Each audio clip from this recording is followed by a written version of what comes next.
وكفى وسلام على عباده الذين اصطفى أما بعد. أعوذ بالله من الشيطان الرجيم. بسم الله الرحمن الرحيم. الذين الله وجلت قلوبهم وإذا تليت عليهم آياته زادتهم إيمانا وعلى ربهم يتوكلون. صدق الله العلي العظيم وصدق رسوله النبي الكريم ونحن على ذلك من الشاهدين والشاكرين والحمد لله رب العالمين. درود شريف পাঠ করি। اللهم صل على محمد وعلى آل محمد كما صليت على إبراهيم وعلى آل إبراهيم إنك حميد مجيد. اللهم بارك على محمد وعلى آل محمد كما باركت على إبراهيم وعلى آل إبراهيم إنك حميد مجيد. اللهم صل وسلم على نبينا محمد. اللهم صل وسلم على نبينا محمد صلى الله عليه وسلم. আলহামদুলিল্লাহ, আল্লাহ তাআলার কাছে লাখো কোটি শুকরিয়া যে মহান রব আল্লাহ তাআলা আমাদের সৃষ্টিকর্তা, আমাদের পালনকর্তা, দুনিয়ার মধ্যে সবচেয়ে পবিত্র উত্তম জায়গা মসজিদের মধ্যে, দুনিয়ার মধ্যে সবচেয়ে পবিত্র গ্রন্থ আল কোরআন, আল্লাহ তাআলার কাছে সবচেয়ে প্রিয় সংবিধান কিতাবকে সামনে নিয়ে কিছু কথা বলার, কিছু কথা শোনার, মসজিদের মধ্যে কিছু সময় অপেক্ষা করার তৌফিক দান করেছেন। রবের দরবারে অন্তরের অন্তঃস্থল থেকে মুহাব্বতের সাথে ভালোবাসা নিয়ে বলি আলহামদুলিল্লাহ। আমাদের সৃষ্টিকর্তাকে, আমাদের পালনকর্তাকে, আমাদের রিজিক দাতাকে সবকিছুর ক্ষেত্রে আমরা সবসময় তাকে মনে রাখবো। আমরা যখন নামাজ আদায় করতে আসি তখন তাকে সন্তুষ্ট করার জন্য নামাজ পড়ি। বিপদ আপদে পড়লে কে আমাদের রক্ষা করেন? সবটা সময় আমরা কার নাম নিতে নিতে চলবো? আল্লাহ। বান্দা সবসময় আল্লাহ তাআলার নাম নিয়ে চলবে, এটাই বান্দার সব থেকে বড় বৈশিষ্ট্য, বড় গুণ।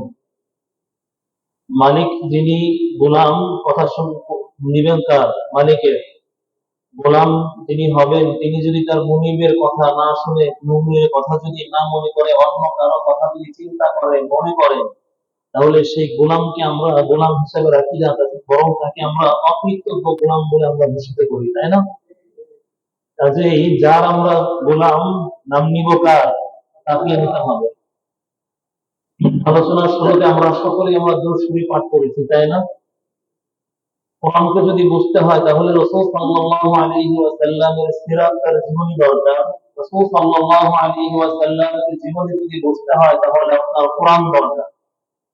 কোরআনকে বুঝতে হলে রাসূলের জীবন যেরকম ভাবে আবশ্যক, রাসূলের জীবন বুঝতে হলে কোরআনও এরকম ভাবে আবশ্যক। আমরা যে একবার দরুদ শরীফ পাঠ করলাম, আল্লাহ পাক রব্বুল আলামিন আমাদের জীবনের 10টা গুনাহ মাফ করে দিয়েছেন। সুবহানাল্লাহ। 10টা রহমত দান করেছেন। 10টা বিপদ আপদ থেকে আমাকে আপনাকে আল্লাহ তাআলা রক্ষা করবেন। বর্তমান যুগে আমাদের অবস্থা হচ্ছে যে আমরা বস্তুবাদী চিন্তাটা খুব বেশি আমাদের সমাজের মধ্যে। বস্তুবাদী চিন্তা বোঝেন তো সকলে, তাই না? পুঁজিবাদী সমাজের বস্তুবাদী চিন্তা মানে আমাদের সামনে যেটা রয়েছে, যে বস্তু আমাদের সামনে আছে, আমরা কেমন যেন সেটার জন্যই পাগল হয়ে যাই। আচ্ছা বলেন তো, রাসূল সাল্লাল্লাহু আলাইহি ওয়াসাল্লাম এর যুগে যে সমস্ত সাহাবায়ে কেরাম ছিলেন, তাদের হাত পা কি কখনো কেটে যেত না? কাটতো কিনা? হাত পা কেটে যাওয়া, হাতে একটু ব্যথা পায়, এরকম হতো না? নাকি শুধু আমাদের যুগের মানুষেরই হাত পা কেটে যায়, হাতে পায়ে ব্যথা পায়? আপনি উঠতে গেলে, চলতে গেলে অনেক সময় হোঁচট খান না? বেলেট দিয়ে যখন আপনি আপনার নখ কাটতে যান তখন আপনার নখটা মাঝে মাঝে কেটে যায় না? আপনি যখন এলাকার মধ্যে হাল চাষ করতে গেলেন, কোদাল আপনার পায়ে লেগে কেটে যায় না মাঝে মাঝে?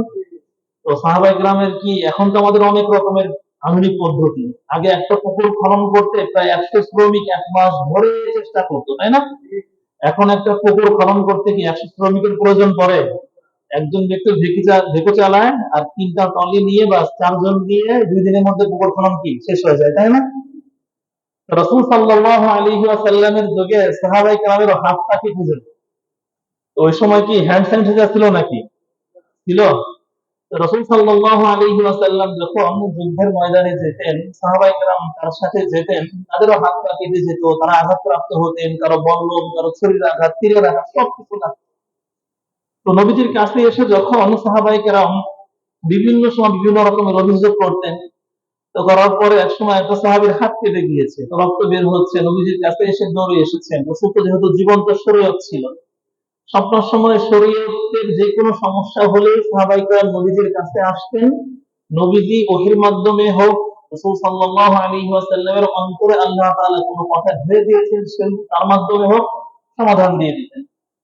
তো রাসূল সাল্লাল্লাহু আলাইহি ওয়াসাল্লাম বললেন, যখন তোমাদের কারো হাত কেটে যায়, রক্ত বের হওয়ার একটা উপক্রম হয়ে গেছে, তখন তো এখনকার যুগের মতো যেহেতু হ্যান্ড স্যানিটাইজার নাই, গেলাম সাথে সাথে আমরা ওয়াশ করে ব্যান্ডেজ করে নিয়ে চলে আসলাম। তো নবীজি দোয়া শিখালেন যে তোমরা বিসমিল্লাহি তুরবাতু আরদিনা বিরিকাতি বাযিনা ইসতাকিমুনা বিইذনি রাব্বিনা। নবীজি দোয়া শিক্ষা দিলেন যে যখন তোমাদের কারো হাত কেটে যায়, তখন তোমরা হাতের আঘাতে কি করবা, একটা দোয়া পাঠ করো। দোয়া পাঠ করে হাতের মাথাতে ওই দোয়াটা পড়ার পরে একটা থুতু লাগাও। থুতু লাগাতে বললেন।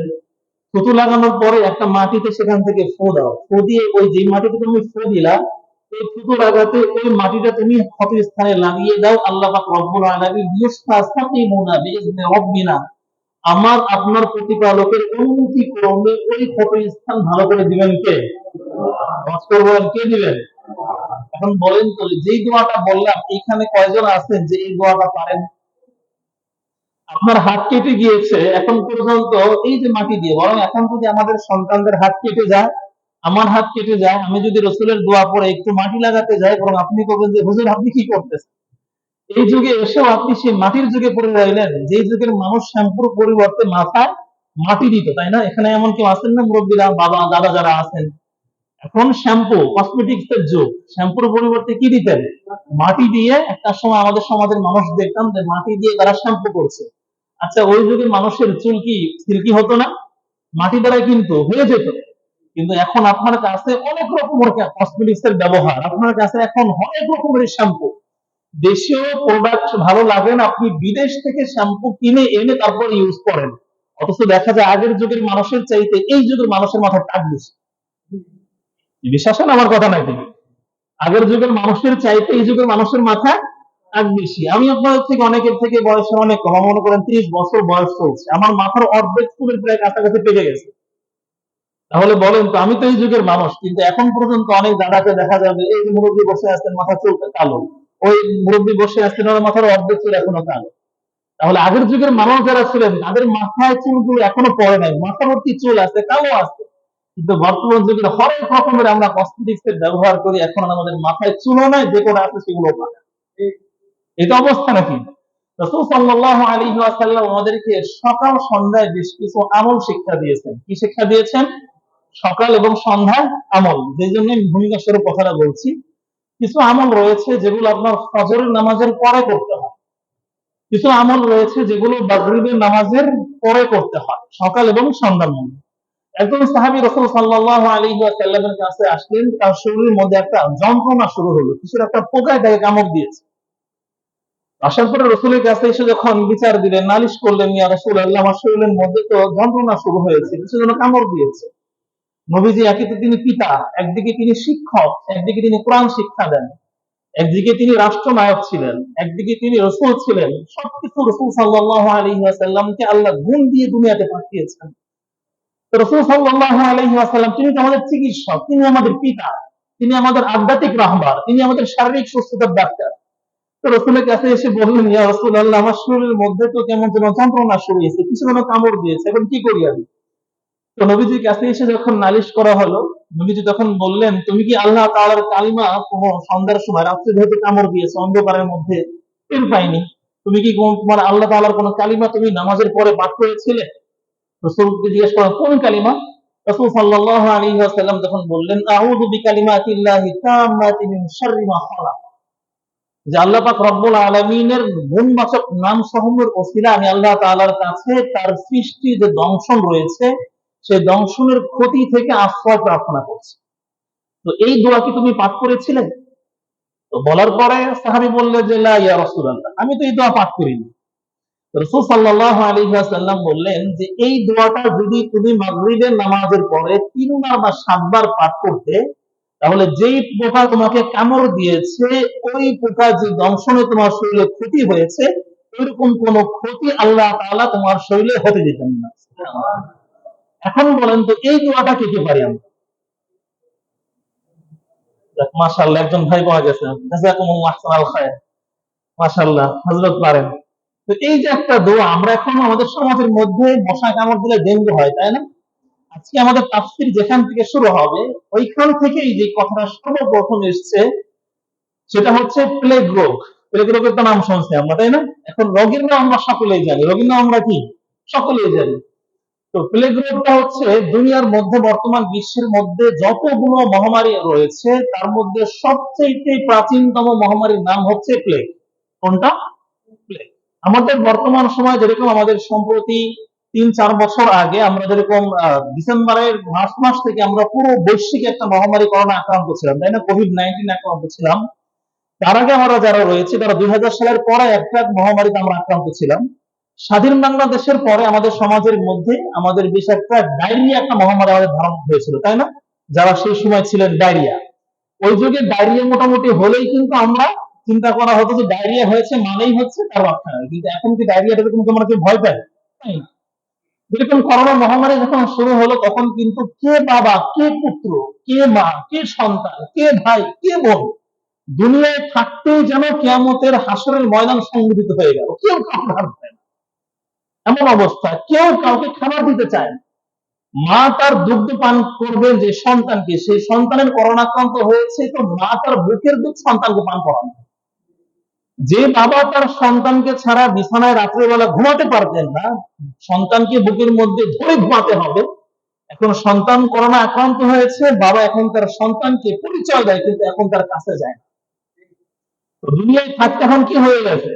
আসলে ময়দান ইয়াউমা ইয়াফিরুল মার'উ মিন আখিহি, যেই দিন ভাই তার ভাইয়ের কাছ থেকে পলায়ন করবে, ওয়া উম্মিহি ওয়া আবিহি, বাবা তার মায়ের কাছ থেকে পলায়ন করবে, ওয়া সাহিবাতিহি ওয়া বানিহি, সন্তান তার সন্তানের কাছ থেকে পলায়ন করবে।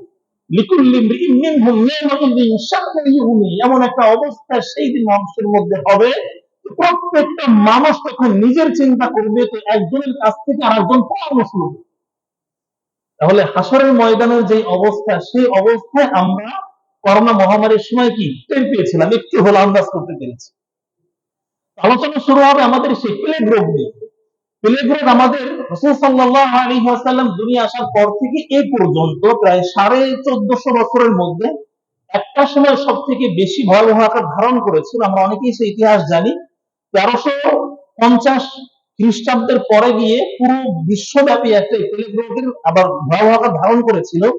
ওই সময়তে প্রায় বিশ্বের মধ্যে 5 কোটি মানুষ এই রোগে আক্রান্ত হয়ে মারা গিয়েছিল। অনেকে আমরা ইতিহাস জানি। এবং 5 কোটি মানুষের মধ্যে 60% মানুষ ছিল ইউরোপ এবং লন্ডনের মধ্যে। এবং ইউরোপের মধ্যে তখন এমন অবস্থা হয়েছিল যে পুরো বিশ্ব পরিবর্তন হয়ে গেল, এবং ওই সময় এত পরিমাণ মানুষ মারা গেল যে সেই সময়ে ইউরোপের মধ্যে, লন্ডনের মধ্যে, ইউকের মধ্যে, ইংল্যান্ডের মধ্যে শ্রমিক সংকটে পড়ে গেল। যে কজন শ্রমিক ওই দেশের মধ্যে ওই সময় জীবিত ছিল সকলের বেতন ভাতা বাড়িয়ে দিয়ে তারপরে আবার শ্রমিক হিসেবে নিযুক্ত করা হলো। এবং কি রাসূল সাল্লাল্লাহু আলাইহি ওয়াসাল্লামের আবির্ভাবের পর থেকে এই পর্যন্ত সব থেকে বেশি ভয়াবহ আকার ধারণ করেছিল সেই 1400 খ্রিস্টাব্দের মধ্যে। আমাদের করোনার সময় আমাদের পুরো বিশ্বব্যাপী কতজন মানুষ মারা গিয়েছে? তার কাছে কোনো ডাটা আছে? পুরো বিশ্বের মধ্যে কতগুলো মানুষ মারা গিয়েছে? এর থেকে কয়েক গুণ বেশি মারা গেল প্লেগ রোগে। অথচ আপনি খেয়াল করে দেখবেন, আজকে বাসায় গিয়ে আপনি ইউটিউবে সার্চ করে দেখেন, গুগলে সার্চ করে দেখেন, আপনার বাসায় যদি কোনো বই থাকে সায়েন্সের, আপনার চিকিৎসা বিদ্যা সার্চ করে দেখেন, যে প্লেগটা ঠিক মহামারী হিসাবে আমরা ধারণ করি, আমরা চিন্তা করি, বিশ্বাস করি, কিন্তু প্লেগ রোগটা এতটা বেশি মহামারী আক্রান্ত হয় না। যেরকম আমরা প্রাথমিক অবস্থায় করোনাকে খুব বেশি ভয় পেয়েছি, কিন্তু কয়েকবার লকডাউন, শাটডাউন সবকিছু দেওয়ার পরে এখন আর করোনা আমাদের মাঝে তেমন কোনো ভয় ভীতি এখন আর কাজ করে না একই রকম ভাবে। প্লেগ রোগ হয়েছে, কি হয়েছে? মানুষের এক জায়গায় ফুলে গিয়েছে। ডেঙ্গু হলে যেরকম জায়গায় জায়গায় গলা হয়ে যায়, তার প্রস্রাব পায়খানা দিয়ে রক্ত আসে, তারপরে মানুষের মধ্যে শরীর ব্যথা হয়, মাথা ব্যথা হয়, এই নখগুলোকে আস্তে আস্তে খসে পড়ে যায় যদি বেশি হয়ে যায়। এর থেকেও পরিণাম ক্যান্সার, এর থেকেও বেশি মানুষের হার্টের ডিজিজ হয়ে যাওয়া, কিডনি নষ্ট হয়ে যাওয়া, কিন্তু তারপরে আমরা প্লেগ রোগ খুব মারাত্মক আকারে ধারণ করেছি। তো প্লেগ রোগ নিয়ে আজকে আমাদের আলোচনা শুরু হবে। তার আগে আল্লাহ পাক রব্বুল আলামিন সূরাতুল আনফালের 2 নম্বর আয়াতে একটা কথা বলেছেন। কি বলেছেন? মুমিন কারা, এর একটা সংক্ষিপ্ত পরিচয় আল্লাহ তাআলা সূরা আনফালের 2 এবং 3 নম্বর আয়াতের মধ্যে বলে দিয়েছেন। কি বলেছেন? ইন্নামাল মুমিনুনা আল্লাযীনা ইযা যুকিরাল্লাহু ওয়াজিলাত কুলুবুহুম ওয়া ইযা তুলিয়াত আলাইহিম আয়াতুহু যাদাতহুম ঈমানাও ওয়া আলা রাব্বিহিম ইয়াতাওয়াক্কালুন। নিশ্চয় মুমিন তো তারা ইযা যুকিরাল্লাহ, যখন তাদের সামনে আল্লাহ তাআলার নামকে উচ্চারণ করা হয়। সকলে একটু খেয়াল করে শুনুন, আমি আপনি মুমিন কিনা, আমার চারপাশে যে মানুষগুলো রয়েছে, আমার সমাজের যে সোসাইটিতে বসবাস করি আমি, ওই সোসাইটির প্রত্যেকটা মেম্বার তারা মানুষ কিনা, তারা মুমিন কিনা। আমি যেই দেশের মধ্যে বসবাস করি, বিশ্বের যে পরিস্থিতি, 850 কোটি মানুষের মধ্যে আমার যে বসবাস, সেই 850 কোটি মানুষ এখন তারা মুমিন রয়েছে কিনা, মুমিনের পরিচয়টা কি, আল্লাহ তাআলা কোরআনে বিভিন্ন জায়গায় বিভিন্ন রকম ভাবে আলোচনা করেছেন। কিন্তু সূরা আনফালের সংক্ষিপ্ত আকারে বলেছেন। কি বলেছেন? ইযা যুকিরাল্লাহ, মুমিন তো তারাই হবে যখন তাদের সামনে যদি আল্লাহ তাআলার নামটাকে নেওয়া হয়, আল্লাহর নামটা যদি উচ্চারণ করা হয়, ওয়াজিলাত কুলুবুহুম, তাহলে তাদের অন্তরটা নরম হয়ে আসে, দ্বিগুণিত হয়ে আসে, ভীত হয়ে আসে। 1 নম্বর সিফাত কি বললেন? মুমিনের সামনে যদি আল্লাহর নাম নেওয়া হয় তাহলে কি হবে? অন্তরটা নরম হবে, একটু ভীত হবে, একটু দ্বিগুণিত হয়ে আসবে। ওয়া ইযা তুলিয়াত আলাইহিম আয়াতু, এবং তাদের সামনে যখন আল্লাহ তাআলার আয়াত, অর্থাৎ কোরআনের যে আয়াতগুলো রয়েছে, কালাম রয়েছে, আল্লাহ তাআলার বিভিন্ন নিদর্শন রয়েছে, এগুলোকে যখন তেলাওয়াত করে, পাঠ করে, পড়ে যখন শোনানো হবে, যাদাতহুম ঈমানা, তখন তাদের মনের মধ্যে যে ঈমানটা রয়েছে, তাদের যে অন্তরের মধ্যে যে আল্লাহ তাআলার ব্যাপারে কামনা, বাসনা, তাকওয়া, ঈমান যেটা রয়েছে, যাদাতহুম ঈমানা, তখন তাদের ঈমানটা বৃদ্ধি হওয়া শুরু হবে। ওয়া আলা রাব্বিহিম ইয়াতাওয়াক্কালুন, এবং ওই সমস্ত ব্যক্তিবর্গ প্রত্যেকটা সময় দুনিয়ার কোনো মানুষ না, দুনিয়ার কোনো বাবা না, দুনিয়ার কোনো মা না, দুনিয়ার কোনো ভাই না, দুনিয়ার কোনো বোন না, দুনিয়ার কোনো রাজা না, দুনিয়ার কোনো বাদশা না, দুনিয়ার কোনো চাচা না, কোনো ফকির না, কোনো দরবেশ না, কোনো পীর না, সবটা সময় একজনের উপরে ভরসা করে। তিনি কে? আওয়াজ করে বলেন, তিনি কে? ওয়া আলা রাব্বিহিম ইয়াতাওয়াক্কালুন, এবং তারা সবটা সময় তার রব, তার প্রতিপালকের উপর ভরসা করছে। তাহলে এই আয়াতের মধ্যে কি বললেন? যে মুমিন তো তারা ইযা যিকরাল্লাহ, তাদের সামনে যখন আল্লাহর নাম নেওয়া হবে, ওয়াজিলাত কুলুবুহুম, তাদের অন্তরটা কি হবে? নরম হবে। ওয়া ইযা তুলিয়াত আলাইহিম আয়াতু, এবং যখন আল্লাহ তাআলার পবিত্র কোরআনের আয়াত তাদের সামনে তেলাওয়াত করা হবে, যাদাতহুম ঈমান, তখন তাদের ঈমানটাকে বৃদ্ধি হতে শুরু করবে। ঈমানটা কি হবে? বৃদ্ধি হবে। ওয়া আলা রাব্বিহিম ইয়াতাওয়াক্কালুন, এবং তারা সবসময় কার উপর ভরসা করবে? আল্লাহর উপরে। আল্লাহ তাআলা কি বললেন? আল্লাযীনা ইউকিমুনাস সালাহ, তারা কি করবে? নামাজ কায়েম করবে। ওয়ামিম্মা রাযাকনাহুম ইউনফিকুন, এবং আল্লাহ যে রিজিক আমাদেরকে দান করেছেন, রিজিক যে শুধুমাত্র আমরা রিজিক বলতে শুধুমাত্র জানি যে টাকা পয়সা, তাই তো? আমার কতটুকু ব্যাংক ব্যালেন্স রয়েছে, আমার কতটুকু অ্যাসেট রয়েছে, আমি কয়টা অফিসের মালিক, আমি অফিসের বস হতে পারলাম কিনা, আমার মান্থলি আমার কত টাকা স্যালারি আমার অ্যাকাউন্টে ঢুকলো, এই বিষয়গুলোকে আমরা রিজিক হিসেবে ধরে মনে করে থাকি। কিন্তু আল্লাহ পাক রব্বুল আলামিন বলেছেন যে রিজিকের মধ্যে সবচেয়ে উত্তম রিজিক হচ্ছে 2টা। রাসূল সাল্লাল্লাহু আলাইহি ওয়াসাল্লাম বলেছেন বিভিন্ন হাদিস থেকে, আল মারআতুস সালিহা, একটা হচ্ছে আপনার সতী নারীর একটা রিজিক, আর একটা হচ্ছে সুস্থ জীবন, এটা হচ্ছে সবথেকে বড় রিজিক। আপনার কাছে কি মনে হয় না যে সুস্থ জীবন রিজিক? মনে করেন একজনের কাছে, আপনার কাছে কয়েক হাজার কোটি টাকার মালিক আছে, বা মনে করেন হচ্ছে গিয়ে আমাদের বিশ্বের সবথেকে ধনী ব্যক্তি, বা মনে করেন যে সব থেকে ধনী পাওয়ারফুল, তাকে পুরো একটা দেশের অর্ধেকের পরিমাণ সে মালিক, কিন্তু ওই ব্যক্তি অসুস্থ, ওই ব্যক্তির কতগুলো বাড়ি আছে সে নিজেও জানে না, কিন্তু একটা বাড়ির একটা বেডের মধ্যে তার শুয়ে থাকবে, একটা রাত ঘুমাবে, এরকম পরিস্থিতি তাকে আল্লাহ পাক রব্বুল আলামিন দেননি, বরং তাকে শুইতে হয় হসপিটালের বেডে। আচ্ছা বলেন তো, এই যে হাজার কোটি টাকার মালিক তিনি, এতগুলো বাড়ি তার, এত দামি দামি লাক্সারিয়াস গাড়ি, তার ফেরারি, তার বিএমডব্লিউ, তার মার্সিডিজ, ল্যাম্বরগিনি, এত দামি দামি গাড়ির সে মালিক, কিন্তু একটা গাড়িতেও সে চড়ার মতো শক্তি নাই, বরং সে চড়ে হসপিটালের একটা অ্যাম্বুলেন্সের মধ্যে। তাহলে ওই ব্যক্তির কাছে সে যদি সারা বিশ্বের টাকার মালিক হয়, তাহলে তার কাছে কোনো দাম আছে? তার কোনো শান্তি আছে? বরং একজন ব্যক্তির কাছে সকালবেলা যতটুকু ইনকাম করে সেও তো কি সন্ধ্যাবেলা সন্তান নিয়ে বাচ্চা কাচ্চা নিয়ে বড় একটা প্লেটে খাবার খায়, দস্তরখানা বিছানা হলো, নিজে এক লোকমা খাচ্ছে, তো সন্তানদেরকে খাইয়ে দিচ্ছে, দিন শেষে সে শান্তিতে একটা ঘুম দিচ্ছে। ওই ব্যক্তির সুস্থ শরীর, তার শরীরে কোনো ব্যথা নাই। উঠতে গেলে এখন তার লাঠি দিয়ে ভর করতে হয় না, বসতে গেলে এখন তার মাটিতে ভর দিয়ে বসতে হয় না, এখন সে দিব্যি চলাফেরা করতে পারে, ঘুমের ওষুধ খেয়ে তার ঘুমোতে হয় না, 2 বেলা ইনসুলিন তার দিতে হয় না, তাকে প্রেশারের ওষুধ খেতে হয় না, তার হার্টের ওষুধ খেতে হয় না। ওই ব্যক্তি দুনিয়ার মধ্যে সবচেয়ে সুখী। বিশ্বাস হয় না আপনার? আল্লাহ পাক রব্বুল আলামিন কি বলেন, উলাইকা হুমুল মুমিনুনা হাক্কা, এই সমস্ত ব্যক্তিরা হচ্ছে প্রকৃত মুমিন। এই সমস্ত ব্যক্তিরা হবে প্রকৃত মুমিন। লাহুম দারাজাতুন ইনদা রাব্বিহিম ওয়া মাগফিরাতুন ওয়া রিজকুন কারীম। আল্লাহ পাক রব্বুল আলামিনের কাছে তাদের জন্য অত্যন্ত গুরুত্বপূর্ণ অনেক মহান মর্যাদা রয়েছে, মাগফিরাতুন, এবং তাদের জন্য ক্ষমা রয়েছে, ওয়া রিজকুন কারীম, এবং সম্মানজনক রিজিক আল্লাহ তাআলার কাছে তাদের জন্য রয়েছে। এইজন্য কোরআনের যে তেলাওয়াত, কোরআনের তাফসীর, কোরআনের আলোচনা, কোরআনের শব্দ, কোরআনের বিশ্লেষণ, কোরআনের সাথে যেইভাবে সম্পর্ক রাখবে। একজন ব্যক্তি কোরআন পড়তে জানে না, কিন্তু কোরআন সে বুকে ধারণ করে সকাল বিকাল সে কান্না করে। একজন ব্যক্তি কোরআনের অর্থ সে পড়তে পারে না, কিন্তু কোরআনের অর্থ যেখানে করা হয় সে কান পেতে শোনে। একজন ব্যক্তি কোরআনের একটা শব্দ সে উচ্চারণ করতে পারে না, একটা নাম উচ্চারণ করার জন্য তার জিহ্বার আগা দরকার, তার দাঁতের আগা দরকার। কিন্তু ওই ব্যক্তি এতটাই বয়োবৃদ্ধ হয়েছেন যে তার তো সামনের 2টা দাঁতই নাই, সে লাগবে কোনটা? জাল কেমন উচ্চারণ করে? জালের মাখরাজ, জিহ্বার আগা এবং এই সামনের 2 দাঁতের আগা। এখন একজন ব্যক্তি এতটা বয়োজ্যেষ্ঠ হয়েছেন যে ওনার সামনের দাঁতই নাই, এবং কি জিহ্বা পান খেতে খেতে এতটা মোটা হয়েছে এখন তার জিহ্বাটা দাঁতের আগা পর্যন্ত আসে না। কিন্তু ওই ব্যক্তিও কোরআনের মর্যাদা পেতে পারে, সে যদি কোরআনকে অন্তর দিয়ে ভালোবাসে। ওই ব্যক্তি কোরআন পড়তে জানে না, শোনার মতো সুযোগ তার হয় না, সে কোরআন তেলাওয়াত করতে পারে না, কিন্তু কোরআনের তাফসীর করার ব্যাপারে সে ব্যক্তি সহযোগিতা করে। কোরআনের যেখানে মাহফিল হয় সে একটু কন্ট্রিবিউশন করে, সে আর্থিক সহযোগিতা করে, এবং কি কোরআনের একটা পরিবেশ তৈরি করে দেয় যে আমি তো পড়তে জানি না, আমার বাসায় একটা রুম আছে, তাহলে হুজুর আপনি যদি চান তাহলে এই রুমের মধ্যে এসে আপনি কোরআন তেলাওয়াত করতে পারেন, 4টা বাচ্চাকে আপনি কোরআন শিখাতে পারেন, ওই ব্যক্তি কোরআন শিখায়। একজন ব্যক্তি কোরআন পড়তে জানে না, নিজের কোনো সন্তান নাই, কাউকে হাফেজ আলেম বানাতে পারিনি, কিন্তু ওই ব্যক্তির মনের তামান্না আমার একটা সন্তান থাকলে আমি কোরআনের হাফেজ বানাতাম, কিন্তু সে পারে না, সন্তান নাই। কিন্তু দেখা যায় মাদ্রাসার একটা এতিম বাচ্চা সে পবিত্র কোরআনের হাফেজ হতে চায়, সে একটা খাবারের ব্যবস্থা করে দিল যে এই ব্যক্তি, এই সন্তানটা, শিশু সন্তানটা আমার বাসার খাবার খেয়ে সে কোরআনের হাফেজ হবে।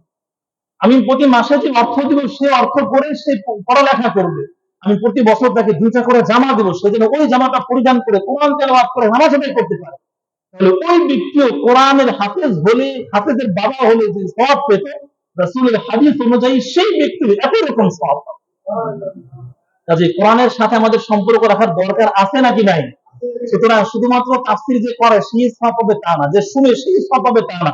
একজন ব্যক্তি পরিবেশ তৈরি করে দিয়েছে, মুসলিম প্রতিষ্ঠান লগ্ন থেকে এখানে খেদমত করেছে, এখন সে দুনিয়ার মধ্যে নাই, এত সুন্দর পরিবেশ আমরা পেয়েছি, সেও কিন্তু কোরআনের তাফসীরের একটা সওয়াব তার আমলনামায় পেয়েছে।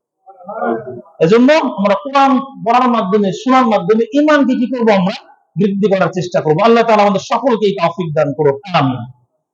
তো আজকে আমাদের আলোচনা শুরু হবে সূরা বাকারার 243 নম্বর আয়াত থেকে। আলোচনা শুরু করেছিলাম প্লেগ রোগ থেকে। প্লেগ রোগ দুনিয়ার মধ্যে সবচেয়ে প্রাচীনতম মহামারীর নাম, যে মহামারীর সময় শুধুমাত্র আমাদের নবীর এই জামানায় এসে যে 5 কোটি মানুষ মারা গিয়েছে তা নয়, বরং আল্লাহ পাক রব্বুল আলামিনের কোরআনের ভাষ্য অনুযায়ী ইতিপূর্বে এই রোগে বহু জাতি, বহু গোত্র, বহু মানুষ মারা গিয়েছে। এবং দুনিয়ার মধ্যে যতগুলো মহামারী আল্লাহ তাআলা আমাদেরকে উপরে অর্পণ করেছেন, এই প্রত্যেকটা মহামারী রাসূল সাল্লাল্লাহু আলাইহি ওয়াসাল্লামের ভাষ্য অনুযায়ী, বিশেষ করে প্লেগ রোগটা পূর্বের জাতির উপরে অভিশাপ হিসাবে আল্লাহ তাআলা শাস্তি স্বরূপ দান করেছেন। কি স্বরূপ? শাস্তি স্বরূপ কি করেছেন? দিয়েছেন আল্লাহ তাআলা। কিন্তু আমাদের জন্য রাসূল সাল্লাল্লাহু আলাইহি ওয়াসাল্লাম বলেছেন যে রোগটা পূর্বের যুগের জাতির জন্য শাস্তি ছিল, অভিশাপ ছিল, ওই রোগটা আমার উম্মতের জন্য সেটাই হচ্ছে রহমত। সুবহানাল্লাহ। যে রোগটা পূর্বের জাতির জন্য কি ছিল? শাস্তি, অভিশাপ, সেই রোগটা আমাদের জন্য কি? রহমত। সেই রোগটা আমাদের জন্য কি? বলেন, রহমত। তাহলে পুরো ব্যাপারটা চেঞ্জ হয়ে গেল। যে পূর্বের যুগের একটা মানুষ এই প্লেগ রোগের কারণে সে শাস্তি ভোগ করেছে, অভিশাপ ভোগ করেছে, কিন্তু ওই রোগটা আমাদের জন্য এখন রহমত হয়ে গেল কিভাবে? আল্লাহ পাক রব্বুল আলামিন সূরা বাকারার 243 নম্বর আয়াতে রাসূল সাল্লাল্লাহু আলাইহি ওয়াসাল্লামকে উদ্দেশ্য করে বললেন, আলাম তারা ইলাল্লাযীনা খারাজু মিন দিয়ারিহিম ওয়া হুম উলুফুন হাযারাল মাউত। আল্লাহ পাক রব্বুল আলামিন রাসূল সাল্লাল্লাহু আলাইহি ওয়াসাল্লাম যেহেতু তার হাবিব ছিলেন, মাহবুব ছিলেন, তো তিনি তাকে বললেন যে হে নবী, আপনি কি দেখেন নাই, ইলাল্লাযীনা খারাজু মিন দিয়ারিহিম, ওই সমস্ত ব্যক্তিদের কথা কি আপনি শুনেন নাই বা দেখেন নাই? আল্লাযীনা খারাজু মিন দিয়ারিহিম, যারা তাদের ঘর থেকে বের হয়েছিল, ওয়া হুম উলুফুন হাযারাল মাউত, মৃত্যু থেকে পলায়ন করার জন্য তারা তাদের ঘর থেকে, বাড়ি থেকে বের হয়ে গিয়েছে। এই আয়াতের মধ্যে আব্দুল ইবনে আব্বাস রাদিয়াল্লাহু তাআলা আনহু সহ অনেক তাবিঈগণ তার থেকে বর্ণনা করেছেন, এই আয়াতে দুটো দিক রয়েছে। একটা হচ্ছে বনি ইসরায়েলের কথা উল্লেখ করা হয়েছে যে তারা প্লেগ রোগ থেকে বাঁচার জন্য, যে তারা সকলেই জানতো যে মহামারী যখন আমাদের মধ্যে চলে এসেছে, এখন মহামারীর কারণে আমরা মৃত্যুবরণ করতে পারি, এই ভয়ে তারা তাদের যে সমাজ, তাদের যে এলাকা, তাদের যে দেশ, তাদের যে রাষ্ট্র, যে গোত্র, যে উপত্যকা ছিল, ওইখান থেকে মৃত্যু থেকে বাঁচার জন্য তারা পলায়ন করেছে, এক নম্বর। দ্বিতীয় নম্বর ছিল যে এই কারণে নয়, বরং তাদের উপরে আল্লাহ পাক রব্বুল আলামিন একটা বিধান অর্পণ করেছিল, একটা ফরজ করেছিল, কিন্তু তারা সেই বিধানটা পালন করেনি, বরং পালন করতে কষ্ট হবে এই ভয়ে তারা মৃত্যুবরণ করতে পারে, এই ভয় থেকে বাঁচার জন্য তারা তাদের সমাজ, তাদের গ্রাম, তাদের দেশ থেকে পলায়ন করেছে। সেই বিধানটা কি ছিল? সেটা হচ্ছে জিহাদের বিধান। এই দুইটা মত ইবনে কাসির রাহমাতুল্লাহি আলাইহি সহ একাধিক তাফসীর গ্রন্থের মধ্যে এসেছে, এবং ইবনে আব্বাস রাদিয়াল্লাহু তাআলা আনহু থেকে অনেক তাবিঈগণ এই ব্যাপারে তিনি বর্ণনা করেছেন। রাসূল সাল্লাল্লাহু আলাইহি ওয়াসাল্লাম এই হাদিস থেকে যেটা বোঝা যায়, এই কোরআনের আয়াতের এতটুকু বোঝা যাচ্ছে যে তারা মৃত্যু থেকে পলায়ন করার জন্য তারা তাদের সমাজ থেকে বের হয়ে গিয়েছে। তাদের সংখ্যায় কত ছিল? আল্লাহ পাক রব্বুল আলামিন বলেছেন ওয়াহুম উলুফুন, আলফুর অর্থ হলো 1000, আর উলুফুন হচ্ছে কয়েক হাজার, অর্থাৎ বহু বচন ব্যবহার করা হয়েছে, তারা সংখ্যা অনেক ছিল। ইবনে কাসির রাহমাতুল্লাহি আলাইহি সহ একাধিক তাফসীর গ্রন্থকার তারা বলেছেন যে তারা সংখ্যায় ছিল 10,000-এর বেশি। কত ছিল? 10,000-এর বেশি। আল্লাহ পাক রব্বুল আলামিন তারা যে মৃত্যুবরণ করার থেকে পলায়ন করলেন, আল্লাহ পাক রব্বুল আলামিন এই আয়াত অবতীর্ণ করে মানুষকে চোখে আঙ্গুল দিয়ে বুঝিয়ে দিচ্ছেন যে মৃত্যু থেকে পলায়ন করে দুনিয়াতে কেউ আসতে পারে, বরং যে যে অবস্থাতেই থাকুক না কেন, ইযা জাআ আজালুহুম, যখন তার সময় ঘনিয়ে আসবে, ফালা ইস্তাখিরুনা সাআ, তখন তার এক মুহূর্ত বিলম্ব হবে না, এক মুহূর্ত আগেও হবে না, নির্দিষ্ট সময়ের মধ্যেই তাকে ইন্তেকাল করতে হবে। আল্লাহ পাক রব্বুল আলামিন কি বলেন? ফাকাল লাহুমুল্লাহু মুতু, যখন তারা উপত্যকা ছেড়ে যখন চলে যাওয়ার পরে আল্লাহ পাক রব্বুল আলামিন তাদেরকে বললেন যে তোমরা মৃত্যুবরণ করে যাও। সুম্মা আহইয়াহুম, অতঃপর আল্লাহ পাক রব্বুল আলামিন তাদেরকে আবার জীবিত করলেন। এখানে একটা ঘটনা রয়েছে, যখন তারা পলায়ন করলেন নিজেদের মহামারী থেকে বাঁচার জন্য হোক অথবা যুদ্ধ থেকে বাঁচার জন্য হোক, যখন তারা তাদের সমাজ থেকে পলায়ন করলো, পলায়ন করে একটা পাহাড়, 2-4 পাহাড়ের মধ্যবর্তী একটা জায়গায় গিয়ে তারা অবস্থান করলো। তারা চিন্তা করলো যেহেতু আমাদের সমাজের মধ্যে মহামারী ছড়িয়ে পড়েছে, কিন্তু এই সমাজের মধ্যে যেহেতু মহামারী নাই, সুতরাং এখানে মনে হয় আমরা বাঁচতে পারি। আল্লাহ পাক রব্বুল আলামিন 2জন ফেরেশতাকে পাঠিয়ে দিলেন।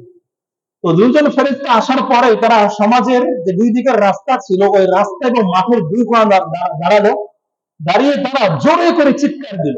এত বিকট আওয়াজ হলো যে বিকট আওয়াজে তারা কান ফেটে দম বন্ধ হয়ে তারা মাথার ব্রেন তারটা ছিঁড়ে গিয়ে তারা সমস্ত মানুষ একসাথে এক ব্যক্তি মারা গেল।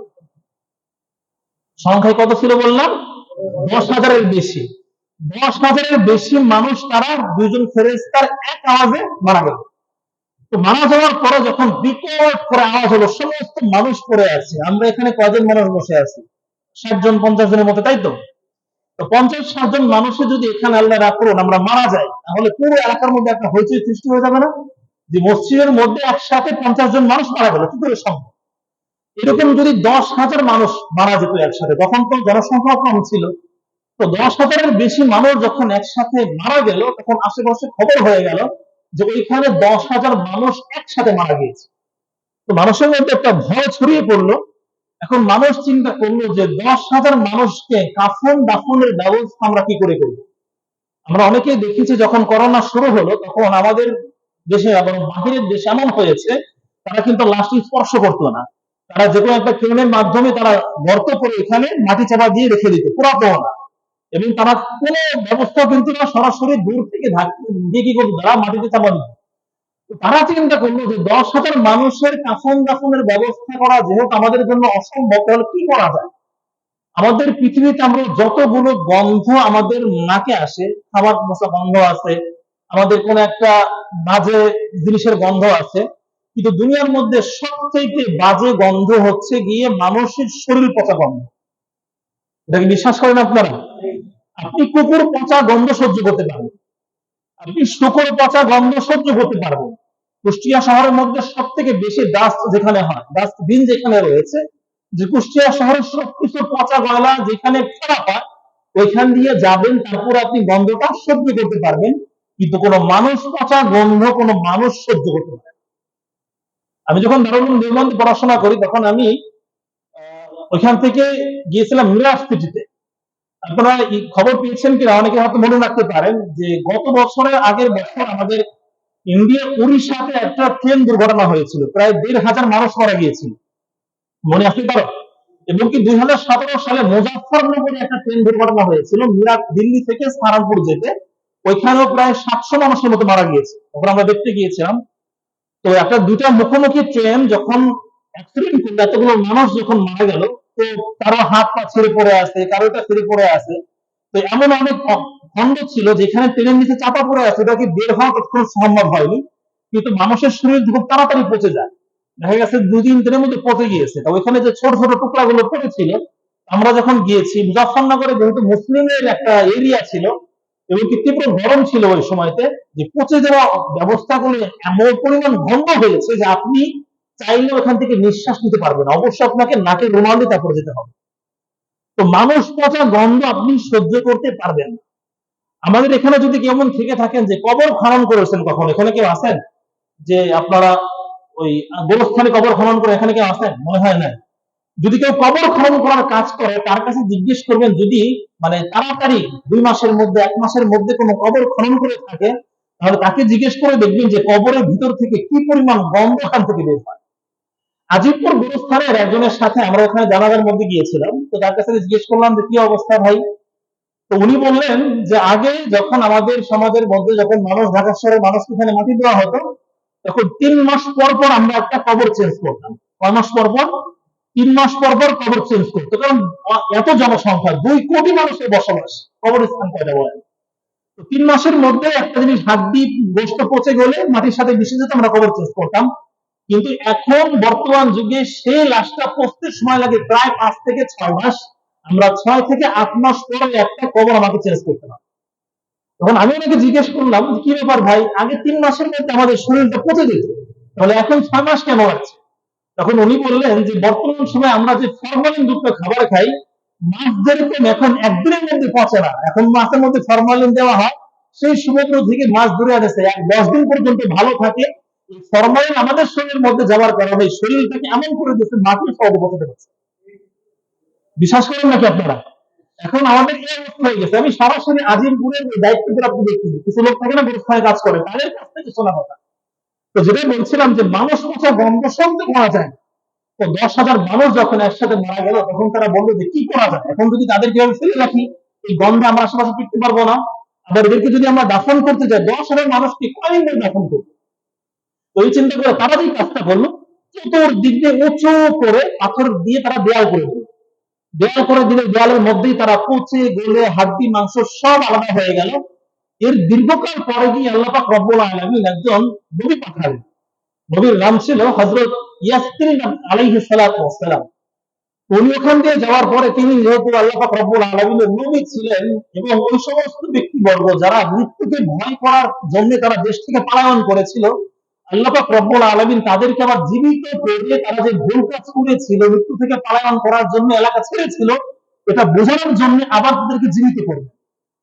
তো আল্লাহ পাক রব্বুল আলামিন তার নবীকে আদেশ করলেন যে তুমি ওখানে যাওয়ার পরে যতগুলো হাড্ডি পাবা, প্রত্যেকটা হাড্ডির কাছে গিয়ে তুমি ডাক দিবা, অথবা ওইখানে মাঠের কোনায় দাঁড়িয়ে তুমি ডাক দিবা।